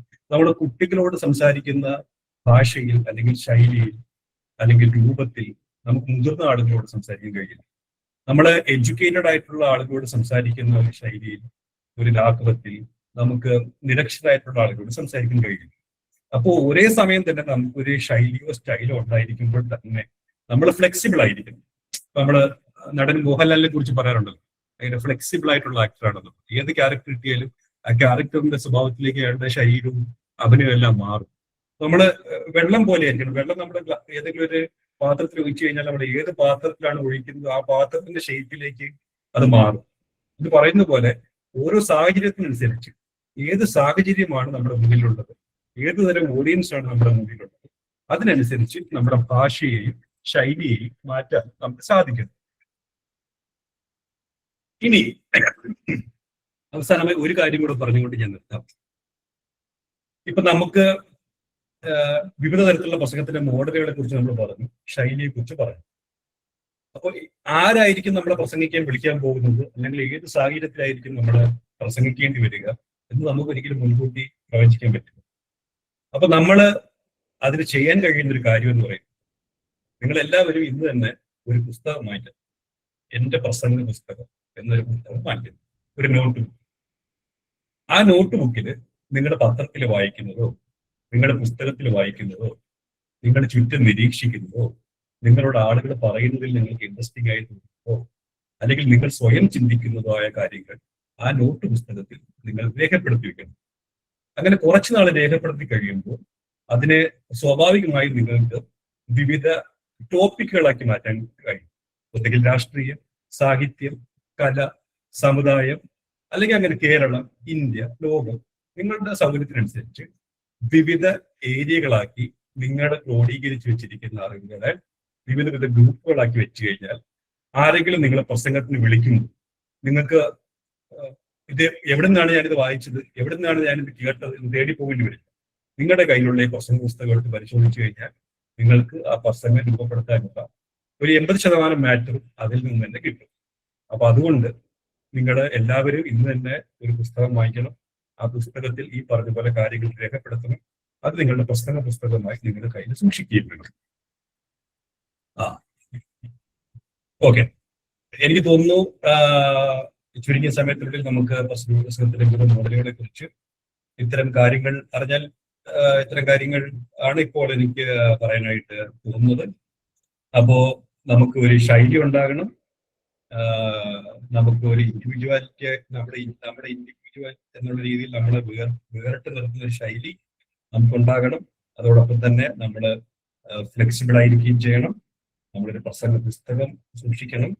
പ്രധാനപ്പെട്ട പ്രസംഗ മോഡൽസ് എന്ന് പറയുന്നത് educative speech, demonstrative speech, persuasive speech, ഇതൊക്കെയാണ് പ്രധാനപ്പെട്ട പ്രസംഗത്തിന്റെ മോഡൽസ്. അപ്പോൾ ഈ ക്ലാസ് എടുക്കുന്നതിന് എന്നെ ക്ഷണിച്ച ശ്രീ ജെയ്സൺ സാറിനും ജൂലിയൻ സാറിനും പ്രത്യേക നന്ദി പറയുന്നു. നന്ദി പറയുന്നു. നിങ്ങൾക്ക് എല്ലാവർക്കും നിങ്ങളുടെ പ്രസംഗ ജേണിയിൽ എല്ലാവിധ ഭാഗങ്ങളും ആശംസിക്കും. ഞാൻ നേരത്തെ പറഞ്ഞല്ലോ നമുക്കൊരു ബുക്ക് വേണം. അപ്പൊ അവസാനമായിട്ട് അതിനോട് ചേർത്ത് ഒരു കാര്യങ്ങൾ പറഞ്ഞിട്ട് ഞാൻ അവസാനിക്കും. ഈ പ്രസംഗം എന്ന് പറയുന്നത് ഒരു തരത്തിലൊരു പ്രസവം പോലെയാണ്. എന്ന് വെച്ചാൽ ഒരമ്മ 10 മാസം തന്റെ ഉദരത്തിൽ തന്റെ ശരീരത്തിൽ നിന്നുള്ള പോഷകങ്ങളും ഭക്ഷണവും കൊടുത്ത് ഒരു കുഞ്ഞിനെ 10 മാസം കഴിയുമ്പോൾ പ്രസവിക്കുന്നത് പോലെയാണ് തന്റെ ഉള്ളിലേക്ക് പല പല സ്രോതസ്സുകളിൽ നിന്നും ശേഖരിക്കുന്ന അറിവുകൾ ഒരു പ്രസംഗകൻ അയാളുടെ ഉള്ളിൽ സൂക്ഷിച്ചിട്ട് ഒരു ദിവസം കേൾവിക്കാരന്റെ മുന്നിലേക്ക് അയാൾ അവതരിപ്പിക്കുന്നു. അയാൾ അനുഭവിക്കുന്നത് ഒരു കുഞ്ഞിനെ പ്രസവിക്കുമ്പോൾ ഒരു അമ്മ അനുഭവിക്കുന്ന സുഖവും ചാരിതാർത്ഥ്യവും ആത്മസംതൃപ്തിയുമാണ്. അപ്പൊ അത്തരത്തിൽ പ്രസംഗത്തെ നിങ്ങളുടെ ജീവിതത്തിന്റെ ഒരു ഭാഗമായി കാണാൻ, നിങ്ങളുടെ പേഴ്സണാലിറ്റിയുടെ ഒരു ഭാഗമാക്കി മാറ്റാൻ നിങ്ങൾക്ക് കഴിയട്ടെ. ഈ പ്രസംഗ പരിശീലന പരിപാടി നിങ്ങൾക്ക് എല്ലാവർക്കും ഉപകാരപ്പെടട്ടെ എന്ന് ആശംസിച്ചുകൊണ്ട് ഞാൻ എന്റെ വാക്കുകൾ ഉപസംഹരിക്കുന്നു. നമസ്കാരം.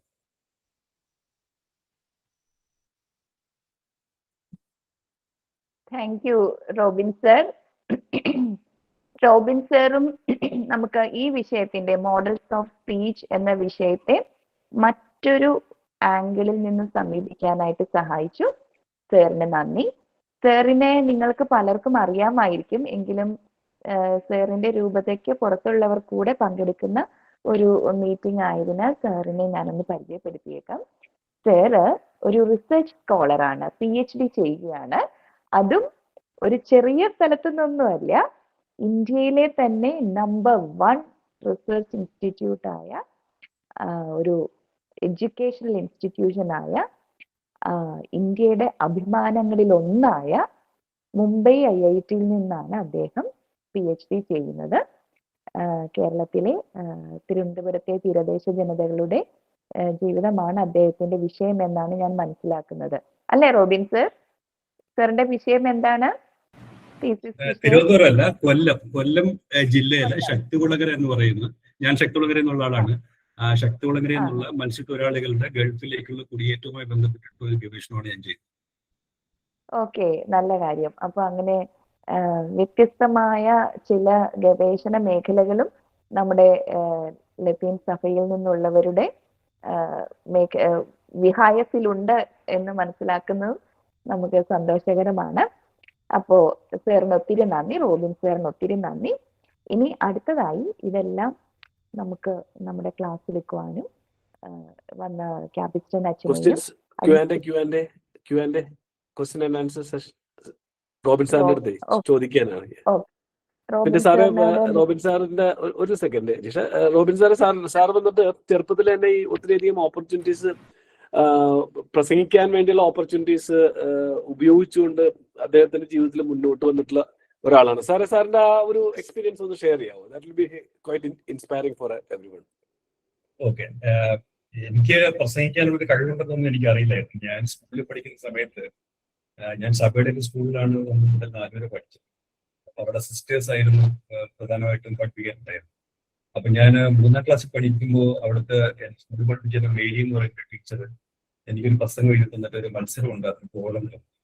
പക്ഷെ വീട്ടിലൊക്കെ ഞാൻ ആ പ്രസംഗമൊക്കെ കാണാതെ പഠിച്ചെങ്കിലും ആ മത്സരത്തിന് പോകാനുള്ള ഒരു കോൺഫിഡൻസ് ഇല്ലാത്തതുകൊണ്ട് ഞാനത് പഠിച്ചില്ല. പിന്നെ ഞാൻ 6ാം ക്ലാസ്സിൽ പഠിക്കുമ്പോൾ എന്റെ ക്ലാസ് ടീച്ചറായിരുന്ന ഒരു ടീച്ചർ, ഞങ്ങളുടെ സ്കൂളിലെ മ്യൂസിക് പഠിപ്പിക്കുന്ന സെൽമ ടീച്ചർ, അവർക്ക് എനിക്ക് പ്രസംഗിക്കാനുള്ള ഒരു കഴിവുണ്ടെന്ന് എങ്ങനെയോ തോന്നിയിട്ട് അവര് എന്നെ ഒരു അന്ന് കൊല്ലം ജില്ലയില് എല്ലാ ജില്ലകളിലും ഉണ്ട്, ഈ നവംബർ 14 ശിശുദിനത്തോടനുബന്ധിച്ച് ഉള്ള പ്രസംഗ മത്സരത്തിൽ ജില്ലാ തലത്തിൽ 1ാം സ്ഥാനം കിട്ടുന്ന ആളാണ് ആ ജില്ലയിലെ കുട്ടികളുടെ പ്രധാനമന്ത്രി. അപ്പൊ ഈ കുട്ടികളുടെ പ്രധാനമന്ത്രി തന്നെ ശിശുദിനത്തിന്റെ അന്ന് പോലീസ് അകമ്പടിയോടെ തുറന്നു ചെയ്തിട്ട് നഗരം മൊത്തം ചുറ്റിക്കുന്ന ഒരു പരിപാടി. അപ്പൊ ആ പ്രസംഗത്തിന് പോകാനായിട്ടാണ് ഈ സെൽമ ടീച്ചർ, അതിന്റെ ഉപജില്ലാ മത്സരത്തിന് പോകാൻ വേണ്ടിയിട്ടാണ് സെൽമ ടീച്ചർ എന്നെ ആദ്യം എന്റെ തയ്യാറെടുക്കാൻ പറയും. അപ്പൊ എനിക്ക് പ്രസംഗത്തെ കുറിച്ച് വലിയ ധാരണയൊന്നുമില്ല, അപ്പൊ എവിടെ പോകുന്നതൊന്നും അറിയില്ല. അപ്പൊ ഞാൻ അന്ന് ട്യൂഷൻ പഠിച്ചിരുന്ന ഒരു സ്ഥലമുണ്ട് നാട്ടിൽ തന്നെ. അപ്പൊ അവിടുത്തെ സാറന്മാരോട് ചോദിച്ചപ്പോ പറഞ്ഞപ്പോ അവരെനിക്ക് ഒരു പ്രസംഗം എഴുതുന്നു, ശിശുദിനത്തെ കുറിച്ച് ഒരു പ്രസംഗം എഴുതുന്നു. നീ ഇത് കാണാതെ പഠിക്കുക, എന്തായാലും അത് പഠിച്ചു വെച്ചേക്കുക, അവിടെ ചെന്നിട്ട് പിന്നെ എന്താന്ന് വെച്ചാൽ നമുക്ക് നോക്കി ചെയ്യാറില്ല. അങ്ങനെ ശിശുദിനത്തെ കുറിച്ച് എനിക്ക് കാണാതെ പഠിച്ച പ്രസംഗമായിട്ടാണ് ഞാൻ ഈ ശിശുദിനമായിട്ട് ബന്ധപ്പെട്ട ജില്ലാ പ്രസംഗം മത്സരത്തിൽ അവിടെ ചെന്നപ്പോൾ എന്റെ ഭാഗ്യം കൊണ്ടോ ദൈവാലയം കൊണ്ടോ ശിശുദിനത്തെ ബന്ധപ്പെട്ട ഒരു വിഷയമാണ് പ്രസംഗിക്കാൻ ചോദിച്ചത്. അങ്ങനെ ഞാൻ ആ വിഷയത്തിൽ പ്രസംഗിച്ച് എനിക്ക് ഉപജില്ലയിൽ ഫസ്റ്റ് ചെയ്തു. അപ്പൊ ഇനി ജില്ലയിൽ പോകണം, ജില്ലയിൽ ഫസ്റ്റ് കിട്ടിയാലേ കുട്ടികളുടെ പ്രധാനമന്ത്രിയാകും. അപ്പൊ ഞാൻ പോയി കൊല്ലത്ത് നിന്ന് പ്രസംഗത്തിന്റെ ഒരു ബുക്ക് വാങ്ങിച്ചു, കുറെ പ്രസംഗങ്ങളൊക്കെ തന്നു ട്യൂഷൻ ക്ലാസ്സിൽ സാർ. അപ്പൊ ആ സമയത്താണ് കൊല്ലത്ത് കല്ലുവാതിക്ക് വിഷയം ബന്ധപ്പെട്ടത്. അപ്പോ അതുമായി ബന്ധപ്പെട്ട പ്രസംഗം സാറന്മാരെ എഴുതുന്നത് അത് ഞാൻ കാണാതെ പഠിച്ചു. അതിന് കുറെ പ്രസംഗങ്ങൾ പഠിച്ചിട്ടാണ് ഞാൻ ജില്ലയിലെ മത്സരത്തിൽ വന്നത്. അപ്പൊ അവിടെ ചെന്നപ്പോ വലിയ വലിയ സ്കൂളുകളിൽ നിന്നുള്ള കുറെ വിദ്യാർത്ഥികൾക്ക് കഴിഞ്ഞ ജയിച്ച ആളുകളൊക്കെ ഉണ്ട്. അപ്പൊ ഞാൻ കുറച്ച് നെർവസ് ആയിരുന്നു. എനിക്കിപ്പോഴും ഓർമ്മയുണ്ട്, ഞാൻ സ്ലിപ്പർ ഇട്ടിട്ടാണ് മത്സരത്തിന് പ്രസംഗിക്കാൻ പോകുന്നത്. അപ്പൊ എനിക്ക് കുറച്ച് കോൺഫിഡൻസ് കുറവുണ്ട്. അപ്പൊ അന്ന് അവിടെ മദ്യത്തിന്റെ ദൂഷ്യഫലങ്ങളെ കുറിച്ചാണ് പ്രസംഗിക്കാൻ ചോദിച്ചത്. പങ്കു വെച്ചിരിക്കുന്ന പ്രസംഗങ്ങൾ ഞാൻ പറഞ്ഞു, എനിക്ക് ജില്ലയിൽ ഫസ്റ്റ് കിട്ടി. അങ്ങനെ ഞാൻ കൊല്ലം ജില്ലയിലെ കുട്ടികളുടെ പ്രധാനമന്ത്രി നവംബർ 14 ശിശുദിനത്തിന് പോലീസ് അകമ്പടിയോടെ തടഞ്ഞു. അതിനുശേഷം ഞാൻ നിരവധി പ്രസംഗ മത്സരങ്ങൾക്ക് കൊല്ലം ജില്ലയിൽ പങ്കെടുക്കുകയും സമ്മാനങ്ങൾ നേടുകയും ചെയ്യുന്നുണ്ട്. കോളേജിൽ ഞാൻ തിരുവനന്തപുരം മാർഗാൻസ് കോളേജിലാണ് പഠിച്ചത്. കേരള യൂണിവേഴ്സിറ്റിയിലെ പ്രസംഗത്തിൽ ഡിഗ്രി ചന്ദ്രനായിരുന്നു. പക്ഷെ 2006 മുതൽ 2009 വരെയാണ് ഞാൻ ഡിഗ്രി ചെയ്തത്. 2009 ശേഷം ഞാൻ കേരളം വിട്ടു. ഞാൻ പിന്നെ ഹൈദരാബാദ് സർവകലാശാലയിലാണ് PG സോഷ്യോളജി ചെയ്തത്. അപ്പൊ സംഭവിച്ചത് എന്താണെന്ന് വെച്ച് കഴിഞ്ഞാൽ 2009 ഞാൻ കേരളം വിട്ടതിന് ശേഷം എത്രയോ വർഷങ്ങൾ എനിക്ക് പ്രസംഗിക്കാൻ യാതൊരു അവസരവും കിട്ടിയില്ല. അതിനുശേഷം ഞാൻ നാട്ടിലേക്ക് തിരിച്ചു വന്നപ്പോൾ PhD ചേർത്ത്. ഇപ്പൊ 2 വർഷം മുമ്പ് ഞാൻ പഠിച്ച സ്കൂളിൽ എന്നെ അവിടുത്തെ യൂണിവേഴ്സിറ്റികളുടെ വിശിഷ്ടാർത്ഥിയായി ക്ഷണിച്ചു. അതും വളരെ ഇൻട്രസ്റ്റിംഗ് ആയിട്ടുള്ള സ്റ്റോറിയാണ്. കാര്യം ഞാനിപ്പോ ഒരുപാട് വർഷം ഈ പ്രസംഗ മേഖല ഇല്ലാത്ത, അതുകൊണ്ട് സ്കൂളിൽ കോളേജിൽ പഠിക്കുമ്പോൾ നാട്ടിലും പള്ളിയിലും കാറ്റഗറിസം ക്ലാസ്സിലും ഒക്കെ പ്രസംഗിക്കുമായിരുന്നു. ഇപ്പൊ ഒരുപാട് വർഷമായിട്ട് ഈ ഫീൽഡിൽ മാറിയിട്ട് എന്നെ ആർക്കും ഇപ്പൊ ഓർമ്മയൊന്നുമില്ല. അപ്പൊ എന്റെ സ്കൂളില് ഞാൻ പഠിച്ച സ്കൂളിൽ ഇപ്പം പഠിപ്പിക്കുന്ന ഒരു അധ്യാപകൻ, അദ്ദേഹം ഞാൻ സ്കൂളിൽ പഠിക്കുമ്പോൾ കേരള കാത്തലിക് സ്റ്റുഡൻസ് KSKSL എന്ന് പറയുന്ന ഒരു സംഘടനയുടെ സജീവ പ്രവർത്തകരായിരുന്നു. ആ സംഘടന തന്ന അവസരങ്ങളിലൂടെയാണ് ശരിക്കും എന്നിലെ പ്രസംഗം ഉണ്ടായത്. ഞാൻ 10ാം ക്ലാസ്സിൽ പഠിക്കുമ്പോൾ ആ സംഘടനയുടെ സംസ്ഥാന ചെയർമാനുമായിരുന്നു. അപ്പോ അന്ന് ഞങ്ങളുടെ KCSൽ ക്യാമ്പിൽ വന്നിരുന്ന ഒരു കുട്ടിയാണ് ഇപ്പോൾ ഈ സ്കൂളിൽ അധ്യാപകൻ. അപ്പൊ അവരെന്നെ ഒരു ദിവസം ഫോണിൽ വിളിച്ചിട്ട് പറഞ്ഞു, പണ്ട് ഞങ്ങളൊരു ക്യാമ്പിൽ പോയപ്പോൾ ഇവനെ പ്രസംഗിക്കണമെന്ന് ആഗ്രഹം ഉണ്ടായിരുന്നു, പക്ഷേ അവനതിനുള്ള കോൺഫിഡൻസ് ഇല്ല. അപ്പൊ അവനത് എന്നോടൊന്ന് പറഞ്ഞപ്പോൾ ഞാൻ അവനോട് പറഞ്ഞു, അവൻ കോൺഫിഡൻസ് കൊടുത്തിട്ട് ധൈര്യത്തോടെ പ്രസംഗിക്കാൻ പറഞ്ഞ് അവനെ മൈക്കിന് മുന്നിൽ കൊണ്ട് പ്രസംഗിപ്പിച്ചു. അപ്പൊ ഈ സംഭവം ഇവന്റെ മൈൻഡിലുണ്ടായിരുന്നു. അപ്പൊ ഈ സ്കൂളില് ആർട്സ് ക്ലബ് സെക്രട്ടറി ആയിട്ട് ഇവർ വന്നപ്പോ യൂത്ത് ഹോസ്റ്റലിൽ ഒരു വിശിഷ്ടാതിഥിയെ കൊണ്ടുവരാൻ പറഞ്ഞപ്പോൾ അവൻ പെട്ടെന്ന് എന്നെ ഓർത്ത്, ഞാനോട് കോണ്ടാക്ട് ഒന്നുമില്ല, സംസാരിച്ചിട്ടില്ല, എനിക്ക് ആളെ പോലും അറിയില്ല. അവരെവിടുന്നൊക്കെ എന്റെ നമ്പർ തേടി പിടിച്ചിട്ടാണ് എന്നെ വിളിച്ച് ഞാനിപ്പോ 2 വർഷം മുമ്പ് ആ സ്കൂളിലെ യൂത്ത് ഹോസ്റ്റലിന്റെ വിശിഷ്ടാതിഥിയെ പോയത്. ഇതാണ് ഞാൻ പറഞ്ഞത്, നമ്മുടെ വാക്കുകൾക്കും പ്രവർത്തികൾക്കും ഒക്കെ നമ്മൾ ഉദ്ദേശിക്കാത്ത തരത്തിലുള്ള ഫലങ്ങൾ ഉണ്ടാക്കാൻ സാധിക്കും. അതിന്റെ റീച്ച് അവിടെ നമുക്ക് ഒരിക്കലും പഠിക്കാൻ പറ്റും. അപ്പൊ അതിനുശേഷം പിന്നെ നാട്ടിലെ ഒരു ക്ലബിൽ തന്നെ പ്രസംഗിക്കാൻ പറ്റും. അതിനുശേഷം ഇപ്പോഴാണ് ഞാനൊരു പ്രസംഗം നടത്തുന്നത്. അപ്പൊ എനിക്ക് ഇതിനകത്ത് എംഫസൈസ് ചെയ്യാനുള്ള ഒരു കാര്യം എന്ന് പറയുന്നത്, ഞാൻ പറഞ്ഞു 2009 ശേഷം ഇത്ര നാളെ പ്രസംഗം നടത്തിയിട്ടുണ്ട്. കാര്യം അതിനു മുമ്പ് നമുക്ക് അവസരങ്ങളുണ്ടായിരുന്നു, കമ്മ്യൂണിറ്റി ഉണ്ടായിരുന്നു, സ്കൂൾ ഉണ്ടായിരുന്നു, കോളേജ് ഉണ്ടായിരുന്നു, മത്സരങ്ങളുണ്ടായിരുന്നു. അപ്പൊ നമുക്ക് കിട്ടുന്ന അവസരങ്ങളെ നമ്മൾ മാക്സിമം ഉപയോഗപ്പെടുത്തും. കാര്യം ആരും നമുക്കൊരു കസേര ഇങ്ങോട്ട് വിളിച്ചിട്ട് തരില്ല. അപ്പൊ കിട്ടുന്ന അവസരങ്ങളെ നമ്മൾ മാക്സിമം ഉപയോഗപ്പെടുത്തി വേണം നമുക്കൊരു സ്പേസ് നമ്മൾ കണ്ടെത്തും. അതുകൊണ്ട് നമുക്ക് കിട്ടുന്ന ഒരു അവസരവും ചെറുതല്ല, എല്ലാ അവസരങ്ങളെയും നമ്മൾ വലുതായി കാണുക എന്നാണ് എനിക്ക് വിശ്വസിക്കുന്നത്. Okay, thank you Robin sir. അപ്പോ ജെയ്സൺ സർ പറഞ്ഞതുപോലെ ഇങ്ങനെ നമുക്ക് മുൻപേ പറക്കുന്ന പക്ഷികളുടെ വാക്കുകൾ തീർച്ചയായിട്ടും നമുക്ക് പ്രചോദനാത്മകമാണ്.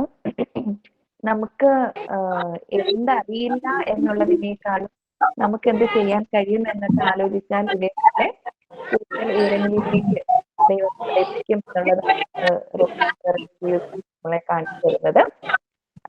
ഇനി എന്തെങ്കിലും റോബിൻ സാറിനോട് ചോദിക്കാനുണ്ടോ? ആർക്കെങ്കിലും എന്തെങ്കിലും ചോദിച്ചോട്ടെ? Yes please. എനിക്ക് ഇപ്പോഴും കൺവിൻസ്ഡ് ആകാത്ത ഒരു കാര്യം എന്ന് പറയുന്നതേ, ഇന്ന് കപിസ്ഥാൻ അച്ഛൻ പറഞ്ഞു വാക്കുകൾക്ക് 7% പ്രാധാന്യമേ ഉള്ളൂ, 55%വും ഞാൻ മുമ്പേ ഒന്ന് ചോദിച്ചതിന്റെ കണക്റ്റഡ് ആയിട്ടുള്ള കാര്യങ്ങളെ തന്നെയാണ് ചോദിക്കുന്നത്. ഇപ്പൊ ലോക പ്രശസ്തരായിട്ടുള്ള പ്രസംഗകരുടെ എല്ലാം മൂർച്ചയേറിയ വാക്കുകൾക്കായിരുന്നു പ്രാധാന്യം. പക്ഷെ അവിടെ ആക്ഷനേക്കാൾ ഉപരി വാക്കുകൾ തന്നെയാണ്, ആ ശക്തമായ വാക്കുകളാണ് ആഴത്തിൽ ജനഹൃദയങ്ങളിൽ പതിച്ചത്, അവർക്ക് മാറ്റങ്ങൾ കൊണ്ടുവരാൻ കഴിഞ്ഞതെന്നുള്ളതാണ് ഞാൻ മനസ്സിലാക്കിയത്. പക്ഷെ അച്ഛൻ ഇപ്പൊ പറയുന്നത് 7% മാത്രമേ വാക്കുകൾക്ക് പ്രസക്തിയുള്ളൂ, ആക്ഷനാണ്. അതുകൊണ്ടാണ് ഞാൻ മുമ്പേ ഒരു സംശയമായിട്ട് ചോദിച്ചത്, കൈയുടെ പൊസിഷൻ നമ്മൾ ഒരു പ്രസംഗ മത്സരത്തിലോ അല്ലെങ്കിൽ ഏതെങ്കിലും സാഹചര്യത്തിലോ പ്രസംഗിക്കുമ്പോൾ നമുക്ക് ഇത്രമാത്രം ആക്ഷൻ കൈകൊണ്ട് കാണിക്കാൻ കഴിയുമോ എന്നുള്ളതാണ്. അത് പ്രാക്ടീസിലൂടെ ഒക്കത്തുള്ളതെന്ന് എന്നോട് പറഞ്ഞു. ഓക്കെ, എന്നിരുന്നാലും എനിക്കത് അതിൻ്റെ ഒരു പൂർണ്ണമായിട്ട് അതങ്ങോട്ട് ഉൾക്കൊള്ളാൻ ഇതുവരെ കഴിഞ്ഞിട്ടില്ല. കുറച്ചുകൂടെ അതിനെക്കുറിച്ചൊന്ന് വ്യക്തമാക്കി തന്നിരുന്നെങ്കിൽ ഉപകാരമായിരുന്നു. ക്യാപ്റ്റൻ അച്ഛൻ ലീവ് ചെയ്തോ ജെയ്സൺ സർ? അതോ ഉണ്ടോ നമ്മൾക്കൊപ്പം? ക്യാപ്റ്റൻ അച്ഛൻ പോയി. ആണല്ലേ. റോബിൻ സർ അതിലെന്തെങ്കിലും റോബിൻ സാറിന് അല്ലെങ്കിൽ ജെയ്സൺ സാറിന് അതിന് റിപ്ലൈ ചെയ്യാൻ പറ്റുമോ? റോബിൻ സർ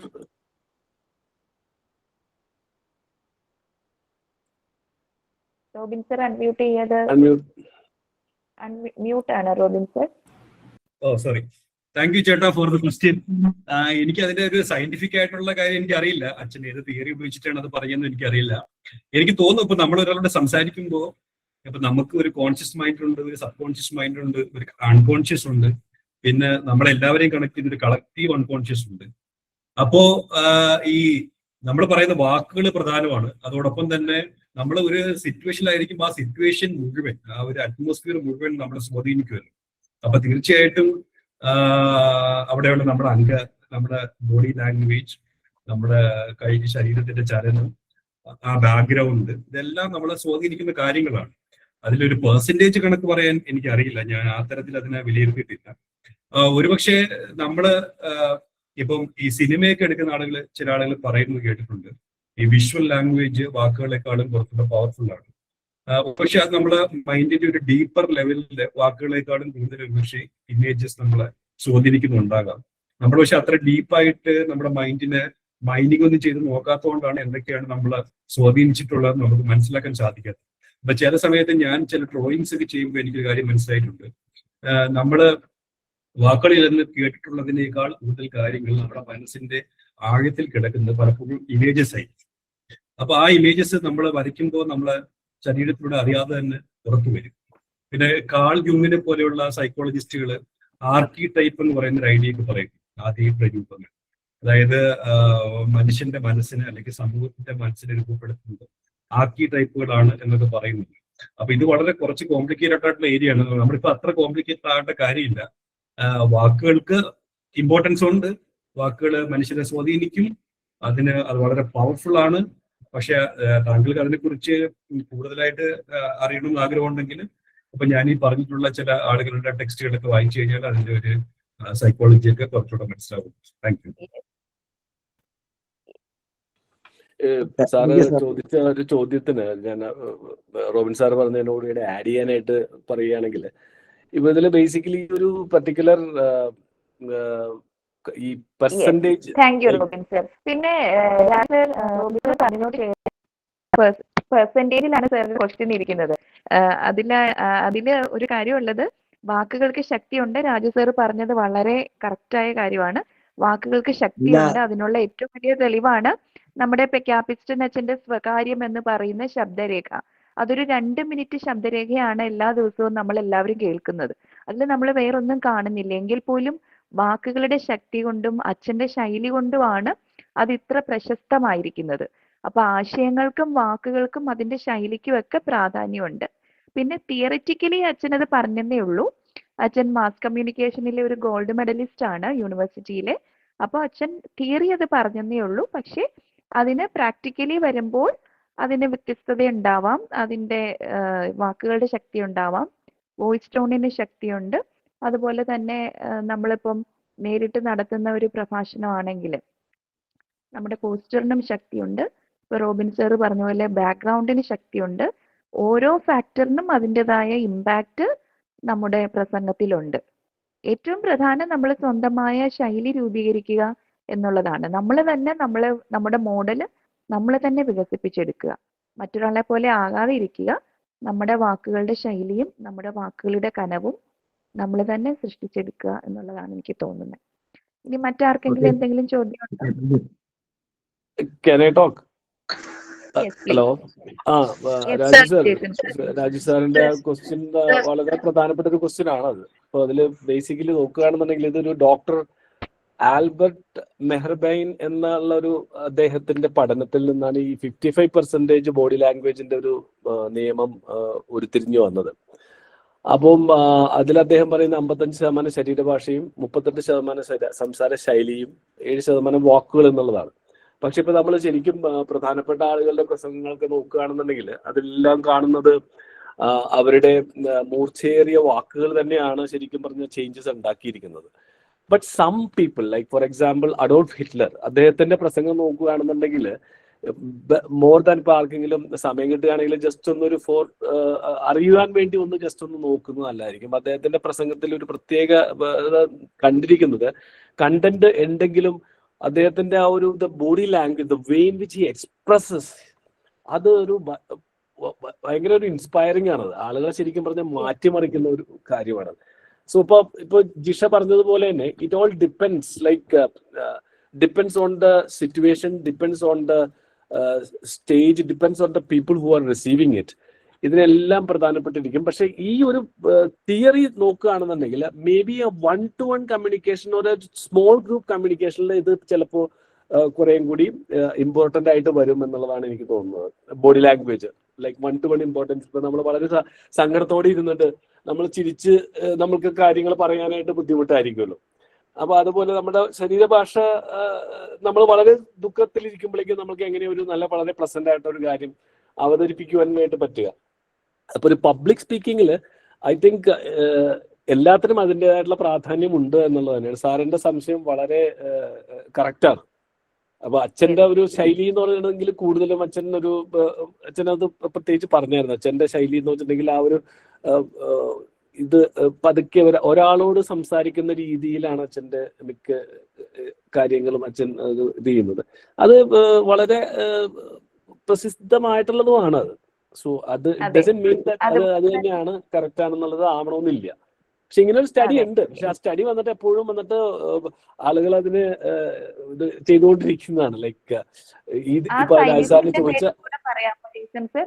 അത് ഡോക്ടർ ആൽബർട്ട് മെഹ്റബൈൻ ആണ് അദ്ദേഹത്തിന്റെ പേര്. Doctor Albert Mehrabian, MEHRABAN. അദ്ദേഹമാണ് ഇത് ഈ ഒരു സംഭവം തിയറി ഉണ്ടാക്കിയിരിക്കുന്നത്. പക്ഷെ ഈ ഒരു തിയറി ഇത് ഈ ബോഡി ലാംഗ്വേജിന്റെ സംഭവം ഞാനത് ഉപയോഗിച്ചിട്ട് എനിക്ക് വളരെ സക്സസ്ഫുൾ ആയിട്ട് തോന്നിയിട്ടുണ്ട് കേട്ടോ. പല സെഷൻസിലും വന്നിട്ട് ബോഡി ലാംഗ്വേജ് എനിക്ക് വളരെ ഹെൽപ്ഫുൾ ആയിട്ട് തോന്നിയിട്ടുണ്ട്. ഞാനിത് അറിഞ്ഞതിന് ശേഷം അറിഞ്ഞുകൊണ്ട് ഇത് ഉപയോഗിച്ചിട്ടുണ്ട്. Jason sir, thank you so much. Jason sir പറഞ്ഞത് നമുക്ക് വളരെ ശാസ്ത്രീയമായി അപഗ്രഥിക്കാനുള്ള ഒരു വഴി കൂടെ ജെയ്സൺ സാർ തുറന്നിട്ടിരിക്കുകയാണ്. ഒത്തിരി സന്തോഷം. ഇനി മറ്റാർക്കെങ്കിലും ചോദ്യം ചോദിക്കാനുണ്ടോ? മിനി ചേച്ചി അൺമ്യൂട്ട് ചെയ്തെന്തോ ചോദിക്കുന്നുണ്ടായിരുന്നു. ചോദ്യമായിരുന്നോ മിനി ചേച്ചി? Good evening all. ഇത് നമ്മള് ഒരു പുസ്തകം തുടങ്ങുന്നതിന് മുന്നേ ഒരു സല്യൂട്ടേഷൻ അതൊരു മസ്റ്റ് ആണോ? അതായത് നമ്മൾ ഒരു സബ്ജക്റ്റ് നമുക്കൊരു സബ്ജക്റ്റ് കിട്ടിയിട്ടുണ്ടെന്ന് വെച്ചാൽ ആ സബ്ജക്റ്റിനെ ബേസ് ചെയ്തുകൊണ്ട് സംസാരിച്ചതിന് ശേഷം വേണമെങ്കിൽ ഒരു ജസ്റ്റ് ഒരു കൊട്ടേഷൻ കൊടുത്തതിന് ശേഷം ഒരു സല്യൂട്ടേഷൻ പറയുന്ന ഒരു ശൈലി അത് നല്ലതാണോ സർ? Robin sir. അത് അച്ഛൻ്റെ അടുത്ത് നേരത്തെ ചോദിച്ചൊരു ചോദ്യമാണ്. അപ്പൊ അച്ഛൻ പറഞ്ഞത് അച്ഛൻ കൺവെൻഷണൽ മെത്തേഡ്സിനെ ബ്രേക്ക് ചെയ്യാൻ ആഗ്രഹിക്കുന്ന ഒരാളാണ്. ഞാനും പൊതുവെ കൺവെൻഷണൽ മെത്തേഡ്സിനെ ബ്രേക്ക് ചെയ്യാൻ ആഗ്രഹിക്കുന്ന ഒരാളാണ്. നമ്മുടെ സ്കൂളിലൊക്കെ പ്രസംഗം പറയുമ്പോൾ ഇങ്ങനെ നമ്മുടെ ഒരു പാറ്റേൺ ഉണ്ടല്ലോ, നമ്മുടെ തുടക്കത്തിൽ ഇങ്ങനെ സോൾവ് ചെയ്യുന്നു. അതിനുശേഷം നമ്മൾ മിക്കവാറും ഒരു കോട്ട് പറഞ്ഞിട്ടായിരിക്കും. അപ്പൊ ഞാനൊക്കെ സ്ഥിരം ഉപയോഗിച്ചുകൊണ്ടിരുന്ന ഒരു കോട്ട് എന്ന് പറയുന്നത്, ഞാൻ ആദ്യം പ്രസംഗവേദി ചെന്നിട്ട് തന്നെ പറഞ്ഞുകൊണ്ടിരുന്നത് വാദിക്കുവാനും ജയിക്കുവാനുമല്ല, അറിയുവാനും അറിയിക്കുവാനും വേണ്ടിയാണ് എന്നാണ് പറഞ്ഞു തുടങ്ങിയിട്ടുണ്ട്.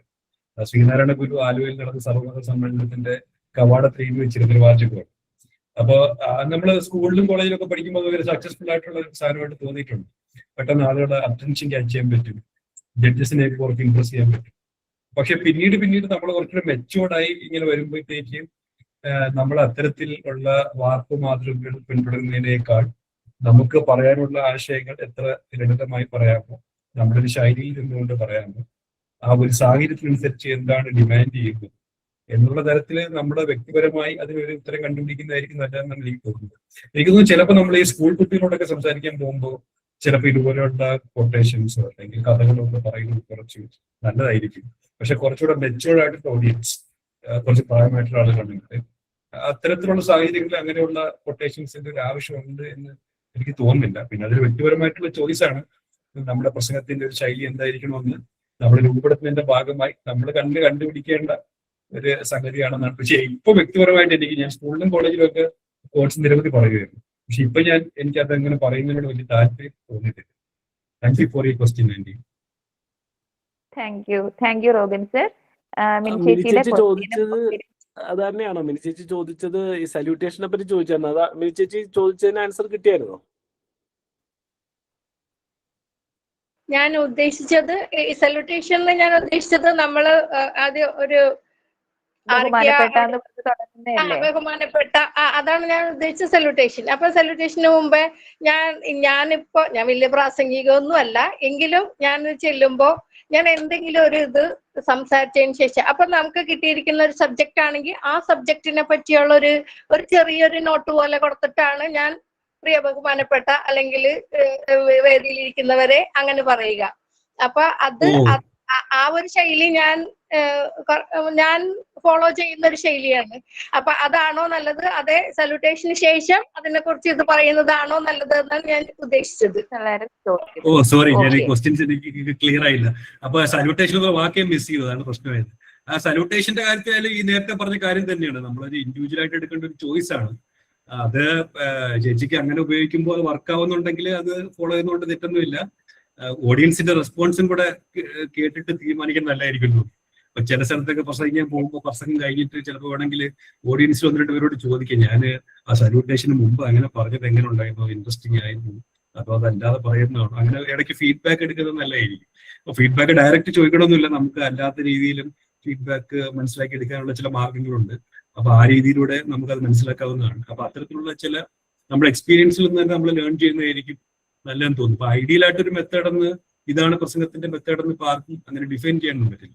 അപ്പൊ നമ്മളുടെ സ്വന്തം എക്സ്പീരിയൻസിൽ നിന്നും നമ്മുടെ ഒരു യുക്തിയിൽ നിന്നും നമ്മൾ തീരുമാനിക്കുന്നതായിരിക്കും നല്ലതെന്ന് തോന്നുന്നു. എനിക്ക് എംഫസൈസ് ചെയ്യാനുള്ള ഒരു പോയിന്റ് എന്ന് പറഞ്ഞത്, നമ്മൾ അങ്ങനെ കൺഫ്യൂസ്ഡ് ആവേണ്ട കാര്യമില്ല. ഞാൻ ചെയ്യുന്നത് ശരിയാണോ, അങ്ങനെ ശരിയായിട്ടുള്ളൊരു മെത്തേഡ് എന്നുള്ളൊരു മെത്തേഡ് ആർക്കും പറയാൻ പറ്റില്ല. അപ്പൊ നമുക്ക് കൺവീനിയന്റ് ആണ്, നമുക്ക് കോൺഫിഡന്റ് ആയിട്ടുള്ള ഒരു മെത്തേഡ് നമ്മൾ ഫോളോ ചെയ്യുന്നത്. ഞാൻ അത്ര വലിയ പ്രാസംഗികയൊന്നുമല്ല, ഞാൻ എന്റെ ഒരു ചെറിയ എക്സ്പീരിയൻസുകളിൽ വെച്ച് പറഞ്ഞെന്ന് മാത്രമേ ഉള്ളൂ. എല്ലാവർക്കും അറിവ് പകരുന്ന ഒരു ചോദ്യമായിരുന്നു അത് കേട്ടോ. സ്കൂളിലും കോളേജിലൊക്കെ പഠിക്കുമ്പോ സാറ് പറഞ്ഞ മാതിരി സ്കൂളിലും കോളേജിലൊക്കെ വെച്ച് അത് അങ്ങനെ ഇത്തിരി തീപ്പൊരി അങ്ങനത്തെ ഒരു ഇതായിരുന്നു. പിന്നെ ഇപ്പൊ അതിനുശേഷം പിന്നെ എനിക്ക് റോബിൻ സാറ് പറഞ്ഞ പോലെ തോന്നുന്നേ, ചേച്ചി റോബിൻ സാറ് പറഞ്ഞ പോലെ എനിക്ക് തോന്നുന്നേ, നമ്മള് വേദി അറിഞ്ഞത് ചെയ്യുക. ഇപ്പം നമ്മുടെ കുടുംബ യൂണിറ്റ് അല്ലെങ്കിൽ നമ്മുടെ ഇടവകയിൽ യുവജനങ്ങളെ സംസാരിക്കാൻ വിളിക്കുക മിനി ചേച്ചി. അപ്പൊ മിനി ചേച്ചി പറഞ്ഞ ആ ഒരു ശൈലി ഒരു പക്ഷേ വളരെ നല്ലതായിരിക്കും. പക്ഷെ ഇപ്പൊ നമ്മള് അതിരൂപതയിൽ അല്ലെങ്കിൽ രൂപതയില് വലിയൊരു സമ്മേളനത്തിലേക്ക് മിനി ചേച്ചിനെ വിളിക്കുക. അപ്പൊ ആ കുറച്ചുകൂടെ ഗാംഭീര്യമുള്ള ഒരു പ്രസംഗത്തിനായിട്ടൊക്കെ പോകേണ്ടി വരുമ്പോൾ ശൈലിയിൽ മാറ്റം വരുത്തി ട്രഡീഷണൽ ആയിട്ടുള്ള യാഥാസ്ഥിതികമായ ശൈലി പിന്തുടരുന്നതായിരിക്കും നല്ലത്. പക്ഷെ നമ്മൾ കുട്ടികളോട് അല്ലെങ്കിൽ യുവജനങ്ങളോടൊക്കെ സംസാരിക്കാൻ പോകുന്നതിനും യാഥാസ്ഥിതിക ശൈലിയിൽ നിന്ന് മാറി ഇപ്പൊ ചേച്ചിയുടെ ആ പുതിയ ശൈലി വളരെ രസകരമായിരിക്കും. ഫ്രാൻസിസ് ചേട്ടൻ ഇടയ്ക്ക് കൈ ഉയർത്തിയായിരുന്നല്ലോ, എന്തെങ്കിലും ചോദിക്കാനായിരുന്നോ ഫ്രാൻസി ചേട്ടാ? എന്തെങ്കിലും ചോദിക്കാനായിരുന്നോ? നമുക്ക് എത്രയും വേഗം വൈൻഡപ്പ് ചെയ്യേണ്ടതും കൂടെ ഉണ്ട്. ഫ്രാൻസി ചേട്ടാ, വേറെ ആർക്കെങ്കിലും എന്തെങ്കിലും ചോദിക്കാനുണ്ടോ? എന്നാൽ പിന്നെ നമുക്ക് വോട്ടർ ടാങ്കിലേക്ക് കടന്നാലോ? ജെയ്സൺ സർ, എന്തെങ്കിലും അറിയിപ്പുകളുണ്ടോ? നമുക്ക് അസൈൻമെന്റിന്റെ കാര്യം പിന്നാലെ അറിയിക്കുമായിരിക്കുമല്ലോ. അടുത്ത ആഴ്ച ഉണ്ടാവത്തില്ല, അടുത്ത സെഷൻ വെള്ളിയാഴ്ച ഉണ്ടാവത്തില്ല, അതിനടുത്തുള്ള വെള്ളിയാഴ്ച ഉണ്ടാവുള്ളൂ, ക്രിസ്മസ് ആയതുകൊണ്ട്. പിന്നെ എല്ലാവരും 23-ാം തീയതിക്കുള്ളിൽ ആ ക്രിസ്മസ് സന്ദേശം ദയവ് ചെയ്ത് എല്ലാവരും അയക്കണം. അതിന് നമുക്ക് ഗിഫ്റ്റുകൾ ഉള്ളതാണ്. അപ്പൊ അത് നമ്മള് വളരെ പെട്ടെന്ന് തന്നെ എല്ലാവരും അയക്കുക. പിന്നെ നമ്മളുടെ 26-ാം തീയതിയിലത്തെ പ്രോഗ്രാം, അതിലേക്ക് എല്ലാവരും പങ്കെടുക്കണം. അപ്പൊ അതിലേക്ക് നിങ്ങളുടെ അസൈൻമെന്റുകൾ കുറച്ചും കൂടി കിട്ടാനുള്ളതൊക്കെ ഒന്ന് ചെയ്തു കഴിഞ്ഞിട്ടുണ്ടെങ്കിൽ നമുക്ക് സർട്ടിഫിക്കേഷൻ ഉപകാരപ്രദം ആയിരിക്കും. അപ്പൊ നമുക്ക് സർട്ടിഫിക്കറ്റ്സ് പ്രിന്റ് ചെയ്തെടുക്കുകയും വേണമല്ലോ എല്ലാവരുടെ പേര് വെച്ചിട്ട്. അപ്പൊ അതുകൊണ്ട് എത്രയും പെട്ടെന്ന് തന്നെ കുറച്ച് സമയം അതിനുവേണ്ടി ചെലവഴിച്ചിട്ട് ഒന്ന് എഫേർട്ട് ഇടുക. Thank you.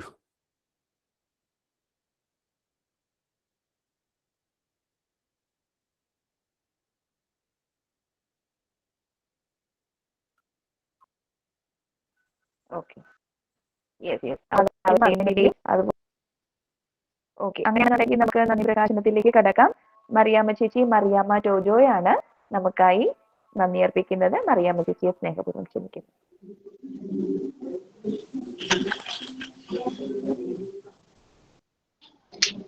എല്ലാവർക്കും എന്റെ നമസ്കാരം.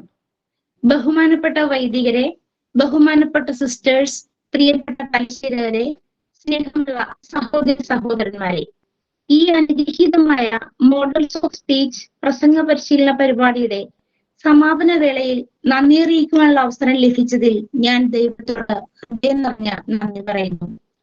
ആദ്യമായി നന്ദി പറയേണ്ടത് മുഖ്യ പ്രഭാഷണം നടത്തിയ വരാപ്പുഴ രൂപതയിലെ സെന്റ് ജെയിംസ് ചേരാനല്ലൂർ പള്ളിയിലെ വികാരി ഫാദർ കാപ്പിസ്ഥാൻ ലോപ്പസ് അച്ഛനാണ്. പ്രസംഗത്തിന്റെ ശക്തിയും സൗന്ദര്യവും എങ്ങനെ വളർത്താം എന്നത് ആഴത്തിൽ നമ്മെ ബോധ്യപ്പെടുത്തിയ അച്ഛന് ദൈവനാമത്തിൽ പ്രത്യേകം നന്ദി അർപ്പിക്കുന്നു. എപ്പോഴും ഞങ്ങൾക്ക് മാർഗനിർദ്ദേശവും പിന്തുണയും നൽകുന്ന നമ്മുടെ ഡയറക്ടർ റവർ ഫാദർ ഗ്രിഗറി അച്ഛനും ദൈവനാമത്തിൽ നന്ദി പറയുന്നു. ഈ പരിപാടിക്ക് പ്രത്യേക സാന്നിധ്യം നൽകി നമ്മെ പ്രോത്സാഹിപ്പിച്ച ജെയ്സൺ സാറിനും ജൂലിയൻ സാറിനും ഹൃദയപൂർവമായ നന്ദി അറിയിക്കുന്നു. ഈ പരിപാടിക്ക് ആത്മീയമായ അടിസ്ഥാനം നൽകി ഉദ്ഘാടന പ്രാർത്ഥനയിലൂടെ നമ്മെ ദൈവസന്നിധിയിൽ നയിച്ച ലിസി തോമസിനും സ്വാഗത പ്രസംഗത്തിലൂടെ എല്ലാവരെയും ഒന്നിപ്പിച്ച ഷിബി ജോസിക്കും എന്റെ ഹൃദയപൂർവമായ നന്ദി. ഈ പരിപാടി മനോഹരമായി ക്രമീകരിക്കുകയും നയിക്കുകയും ചെയ്ത ജിഷ റോസിനും സമാപന പ്രസംഗത്തിലൂടെ ആശയങ്ങൾക്ക്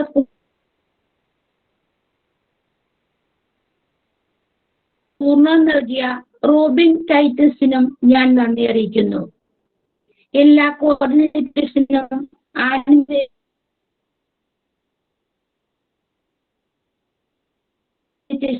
പ്രത്യേകം നന്ദി. ഈ പരിപാടി വിജയകരമായി നടത്തുവാൻ ആദർശമായി പ്രവർത്തിച്ച എല്ലാവർക്കും എന്റെ ഹൃദയത്തിന്റെ ആഴത്തിൽ നിന്ന് നന്ദി അർപ്പിക്കുന്നു. എന്നെ ഈ നന്ദി അറിയിപ്പിനായി ക്ഷണിച്ച എന്റെ ഗ്രൂപ്പിലെ പ്രിയ സിസ്റ്ററിനും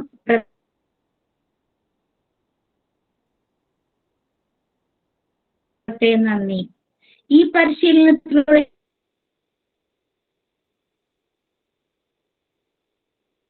ലഭിച്ച അറിവും അനുഭവങ്ങളും നമ്മുടെ ജീവിതത്തിലും ശുശ്രൂഷയിലും ഫലപ്രദമായി ഉപയോഗിക്കുവാൻ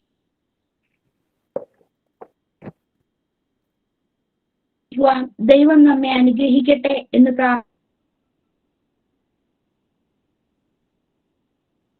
പ്രാർത്ഥിച്ചുകൊണ്ട് നിർത്തുന്നു. എല്ലാവർക്കും ഒരിക്കൽ കൂടി നന്ദി. ഒത്തിരി സ്നേഹം മറിയാമ്മ ചേച്ചി. ആരെയും വിട്ടുപോവാതെ എല്ലാവർക്കും മറിയാമ്മ ചേച്ചി നന്ദി പറഞ്ഞു. ഒത്തിരി സന്തോഷം. ഇനി നമുക്ക് നമ്മുടെ അപ്പന്റെ മുൻപിൽ ഒന്നുകൂടെ ഇരിക്കാം.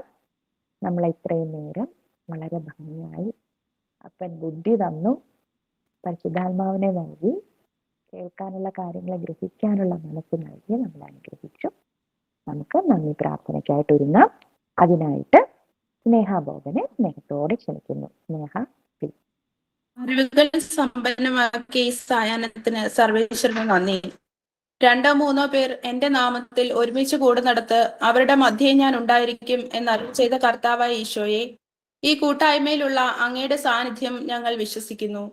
പരിപാലകനായ ദൈവമേ, ഞങ്ങളുടെ പുനരുദ്ധാരണം ലക്ഷ്യം വെച്ച് KRLCBCയുടെ നേതൃത്വത്തിൽ നടന്നുവരുന്ന നേതൃത്വ പരിശീലനത്തിലൂടെ ഞങ്ങളുടെ സമുദായത്തെ സമധരിക്കുന്നതിനായി അക്ഷീണം പ്രയത്നിച്ചുകൊണ്ടിരിക്കുന്ന എല്ലാവരെയും, ഏറെ പ്രത്യേകിച്ച് ഇന്നത്തെ അതിഥി ക്യാപിസ്റ്റൽ ലോപ്പസ് അച്ഛൻ, റോബിൻ സർ, ഗ്രിഗറി അച്ഛൻ, Jason sir, Julian sir, sister Bridget Mary എന്നിവരെയും ഞങ്ങളുടെ ആനിമേറ്റർ ജെറാൾ സാറിനെയും അങ്ങേ തൃക്കരങ്ങളിൽ സമർപ്പിക്കുന്നു.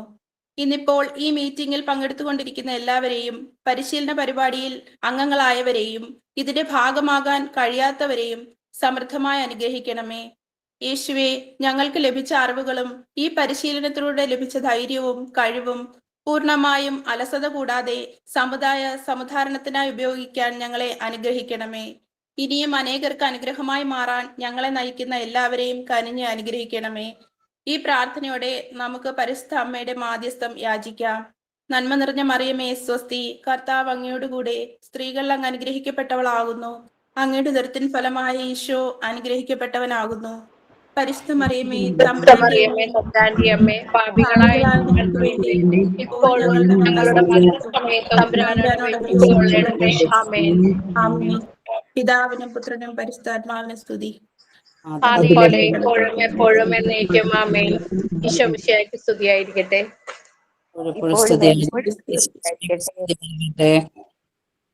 അപ്പൊ എല്ലാവർക്കും ഹാപ്പി ക്രിസ്മസ്. നമുക്ക് കാണാം. എല്ലാവർക്കും ക്രിസ്മസിന്റെയും പുതുവത്സരത്തിന്റെയും മംഗളാശംസകൾ. Good night everyone. Good night. Good night.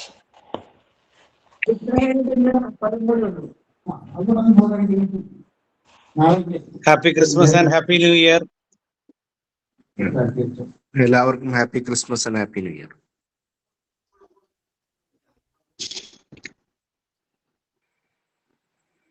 Same to you.